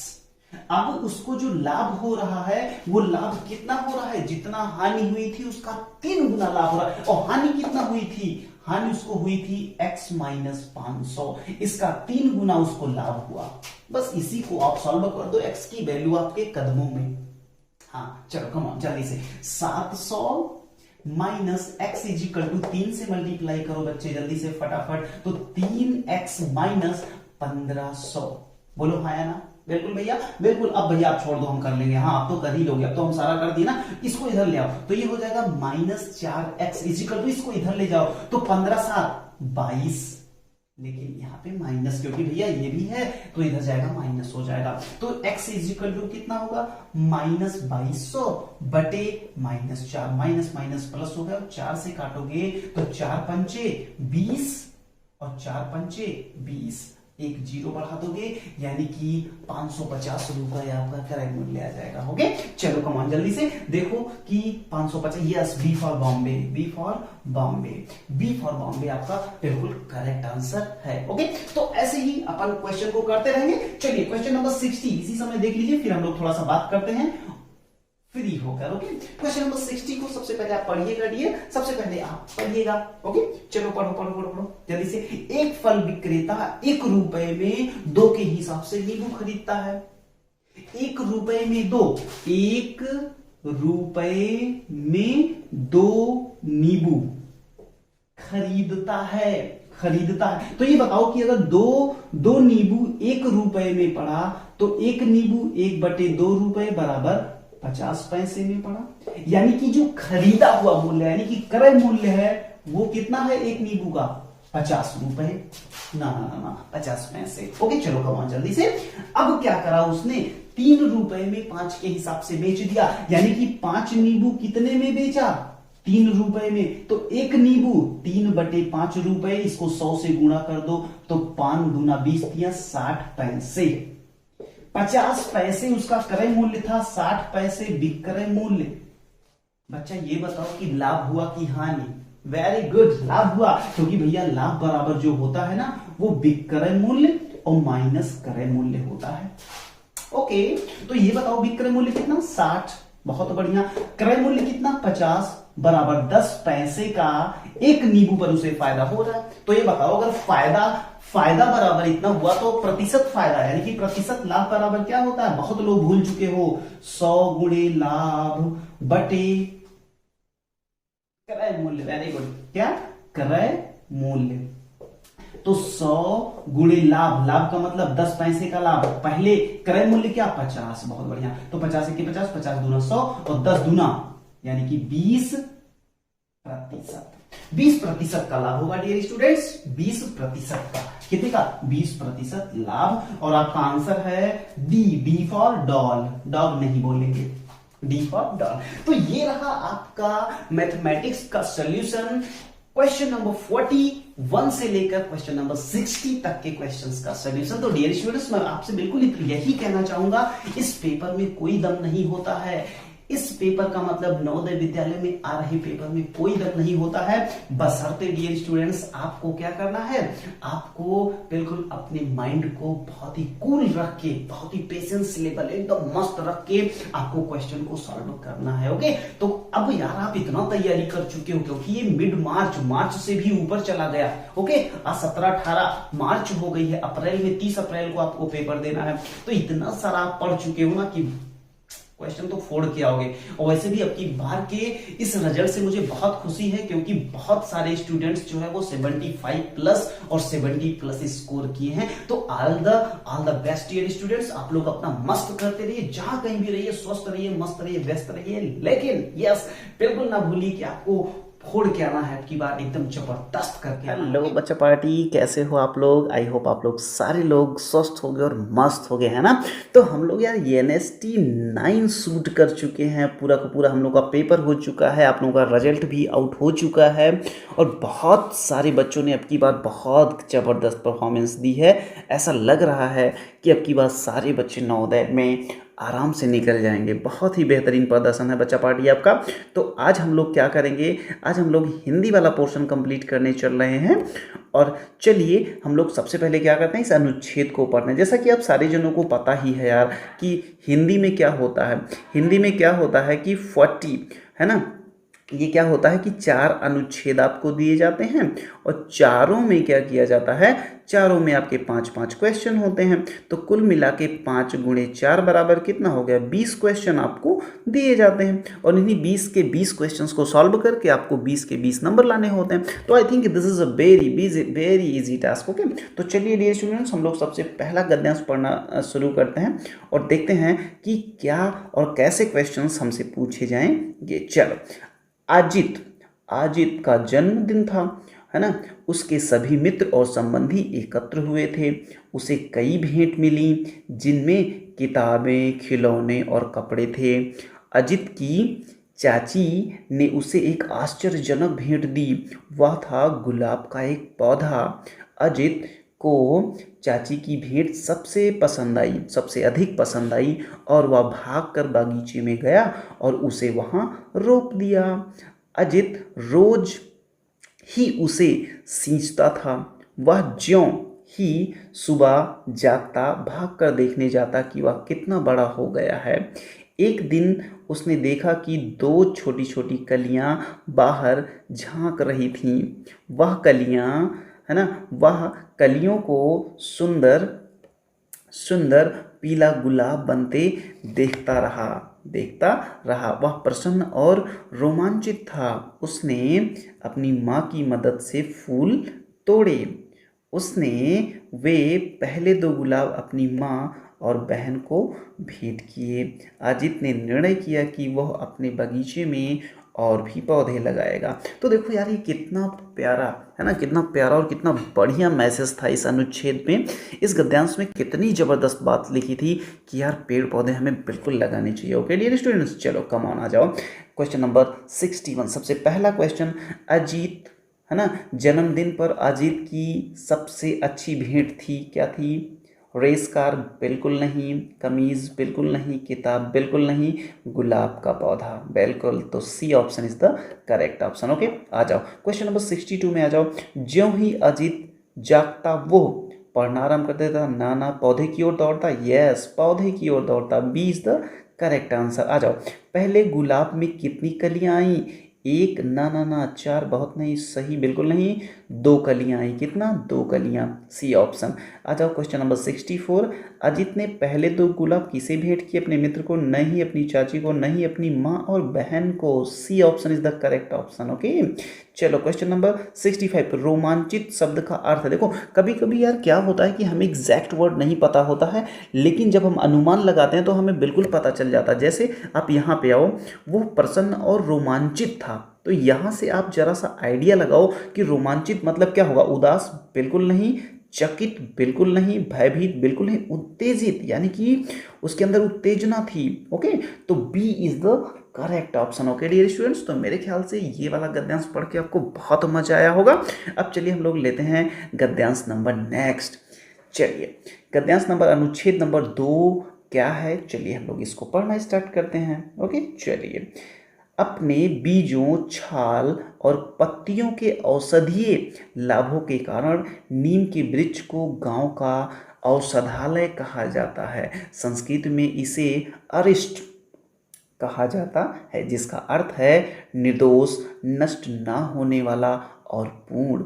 कीटों के नियंत्रण में नीम का तेल महत्वपूर्ण भूमिका अदा करता है और इसका उपयोग मच्छर प्रतिरोधक के विकल्प के रूप में भी किया जा सकता है। नीम के बीजों की खली उर्वरक के रूप में प्रयुक्त होती है। नीम की पत्तियों का लेप चेचक की चिकित्सा के काम में आता है। नीम की टहनियाँ, जिन्हें सामान्यतया दातुन कहते हैं, गाँव में वे दांत के ब्रश के रूप में प्रयुक्त होती है। मक्खियाँ और पशुओं की, है ना, मक्खियाँ और पशुओं की किलनियों पर, किलनियों में छोटे छोटे उनके ऊपर थोड़ा सा, है ना, वो जानवर टाइप के होते हैं छोटे छोटे, उन पर, है ना, उनके नियंत्रण के लिए छाल और जड़ों का उपयोग भी चूर्ण के रूप में होता है। तो देखो यार कितना अच्छी बात बताई गई है इस पूरे के पूरे अनुच्छेद में, नीम के पेड़ के बारे में और उसकी अच्छाइयों के बारे में बताया गया है। चलिए डियर फटाफट हम लोग क्वेश्चन देख लेते हैं। औषधालय है क्या, कृषि भूमि, औषध भंडार, खेल मैदान, फार्म हाउस बिल्कुल नहीं, है ना, इसमें हो जाएगा आपका बी, औषध भंडार। ओके, चलो क्वेश्चन नंबर 67। नीम के पेड़ का किसानों के लिए उपयोग, है ना, उपयोगी भाग क्या होगा, बीज होगा कि छाल होगा कि टहनियाँ होंगी कि पत्ती होगी, जल्दी से बताओ जल्दी से बताओ। अब देखो किसान कहाँ पे यूज करते हैं, देखो भूमि, है ना, कीटों के नियंत्रण में नीम का तेल महत्वपूर्ण भूमिका अदा करता है, और देखो अदा करता है, इसका उपयोग मच्छर भगाने में किया जाता है। नीम की बीजों की खली, यहाँ पे देखो नीम के बीजों की खली उर्वरक, और उर्वरक का इस्तेमाल कहाँ होता है, खेतों में होता है, तो इसका मतलब क्या हुआ, बीज, ए ऑप्शन इसका करेक्ट हो जाएगा। ओके, चलिए क्वेश्चन नंबर 68। निम्न में से कौन सा शब्द निर्दोष, निर्दोष का पर्यायवाची है, तो दोष रहित, और क्या क्या, दोष रहित, कौन सा, दोष रहित या त्रुटिहीन। अब देखो दोष रहित और या त्रुटिहीन या बेजोड़ या कुरूप, कौन सा, निर्दोष यानी कि त्रुटिहीन। ओके, त्रुटिहीन, तो 68 में B is the correct answer. Okay dear students, very good.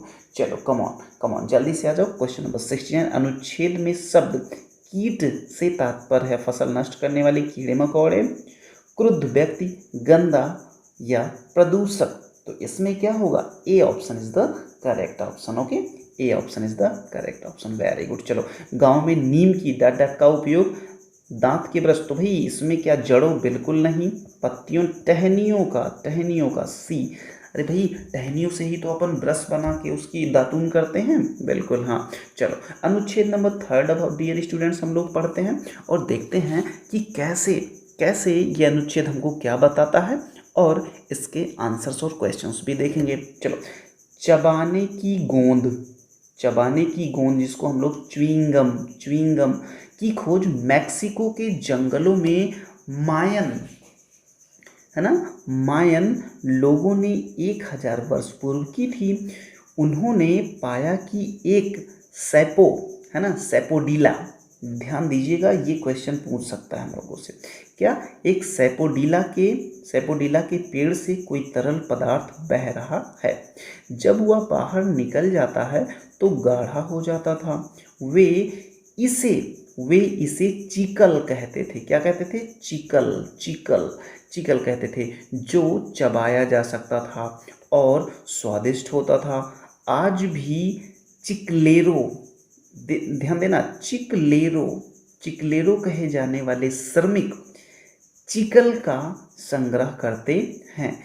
चिकल को उसका पानी हटाने के लिए उबाला जाता है।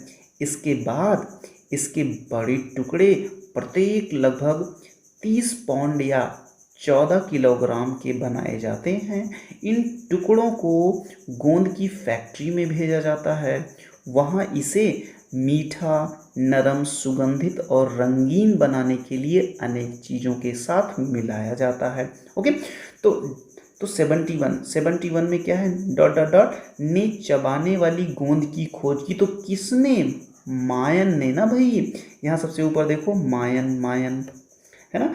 तो मेरे ख्याल से बहुत ही बेहतरीन क्वेश्चन है और ये आपको समझ में भी आया होगा। चलिए डियर स्टूडेंट्स, अब हम लोग करते हैं question number next. Question number 72 dot वे श्रमिक होते थे जो चिकल का संग्रह करते थे। तो कौन था? चिकलेरो थे। वो कौन थे? चिकलेरो थे। ओके, तो इसमें सी ऑप्शन सही है। तो चिकल के बड़े बड़े टुकड़े कहाँ भेजे जाते थे? पुनः चक्रण केंद्रों पे नहीं, गोंद की फैक्ट्री में। कहाँ पे? गोंद की फैक्ट्री में। तो B is the correct answer. Okay, चलो क्वेश्चन नंबर 79। चिकल में बहुत से पदार्थ निम्न सभी के लिए मिलाए जाते हैं, सिवाय डॉट नरम बनाने, सुगंधित बनाने, गाढ़ा बनाने, मीठा बनाने। तो इसमें गाढ़ा करने इसका नहीं होता है, ये वाला पोर्शन नहीं होता। तो C is the correct answer. Okay, इस अनुच्छेद के लिए उपयुक्त शीर्षक गोंद, चिकलेरो, च्युइंगम की कथा। तो कहीं ना कहीं से हम लोग च्युइंगम के बारे में बातें कर रहे हैं, तो च्युइंगम की कथा इसका उचित शीर्षक हो जाएगा डियर। तो कितने प्यारे प्यारे क्वेश्चन है। देखो हम लोगों ने 10 मिनट में ही 3 के 3 गद्यांश कर लिए। ओके, तो ऐसे ही आप भी कर सकते हो, बहुत बड़ी बात नहीं है डियर स्टूडेंट्स, बशर्ते आपका कंसंट्रेशन लेवल, आपका पढ़ने का तरीका, सब कुछ बहुत ही बेहतरीन होना चाहिए। ओके, चलिए अनुच्छेद नंबर 4 की बात करते हैं अपन। अनुच्छेद नंबर 4 में देखते हैं किन चीज़ों के बारे में बात करी गई है। भारतीय तीर्थयात्रियों और तीर्थ यात्राओं का देश है। भारत तीर्थ यात्रियों और तीर्थ यात्राओं का देश है। ये पवित्र स्थान चाहे पहाड़ों पर हो या मैदानों में सामान्यतया या तो नदियों के तटों पर स्थित हैं या समुद्र के तटों पर। इस तीर्थ स्थानों पर जाने वाले केवल धार्मिक लोग ही नहीं होते, वरन सारे भारत से और विदेशों से पर्यटक और सैर सपाटे वाले लोग भी यहाँ आते हैं। जहाँ कहीं 2 या अधिक नदियाँ मिलती हैं, तीर्थयात्री वहाँ स्नान और पूजा करते हैं, क्योंकि माना जाता है कि वह स्थान पवित्र होता है। ऐसा ही एक स्थान हरिद्वार है, जो गंगा नदी के तट पर स्थित है। तो ये बेसिकली पवित्र स्थानों के बारे में बताया गया था इसमें, और हमें नदियों और तटों के बारे में बताया गया था। ओके डियर, तो चलिए हम लोग क्वेश्चन लेते हैं। Question number 76। पवित्र स्थानों पर पाए जाने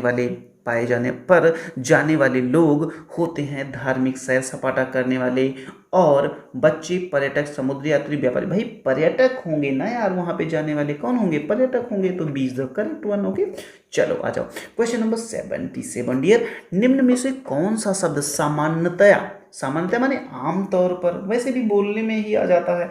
सामान्यतया यानी सब, बिल्कुल नहीं, कभी कभी बिल्कुल नहीं, पर बिल्कुल नहीं, आमतौर पर। ओके, 78 उस स्थान को पवित्र माना जाता है जहाँ 2 या 2 से अधिक नदियाँ मिलती हैं। इस कथन में पवित्र का ईश्वरीय विलोम, पवित्र मीन्स, पवित्र माने बहुत स्वच्छ साफ ना, तो क्या कहा जाएगा?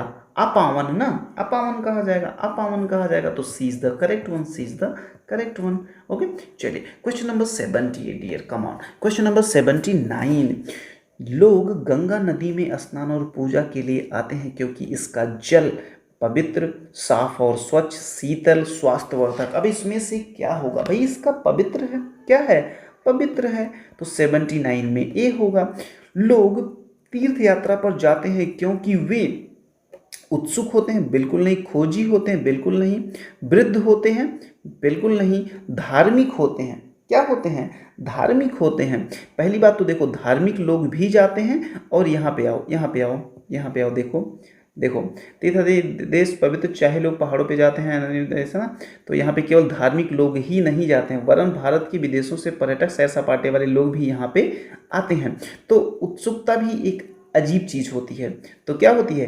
तीर्थयात्री जाने वाले केवल धार्मिक लोग ही नहीं होते, वरन सारे भारत से विदेश पर्यटक, सैर सपाटे वाले लोग भी यहाँ पे आते हैं। ओके, तो यहाँ पे मतलब धार्मिक तो होते ही हैं, उत्सुक भी होते हैं, तो इसमें धार्मिक वर्ड ज़्यादा सही होगा, वे धार्मिक होते हैं। ओके, तो B is the correct one. Okay, तो मेरे ख्याल से आपको सारी बातें बिल्कुल ज़बरदस्त समझ में आई होंगी डियर स्टूडेंट्स। तो बिल्कुल आप ऐसे ही बने रहिए।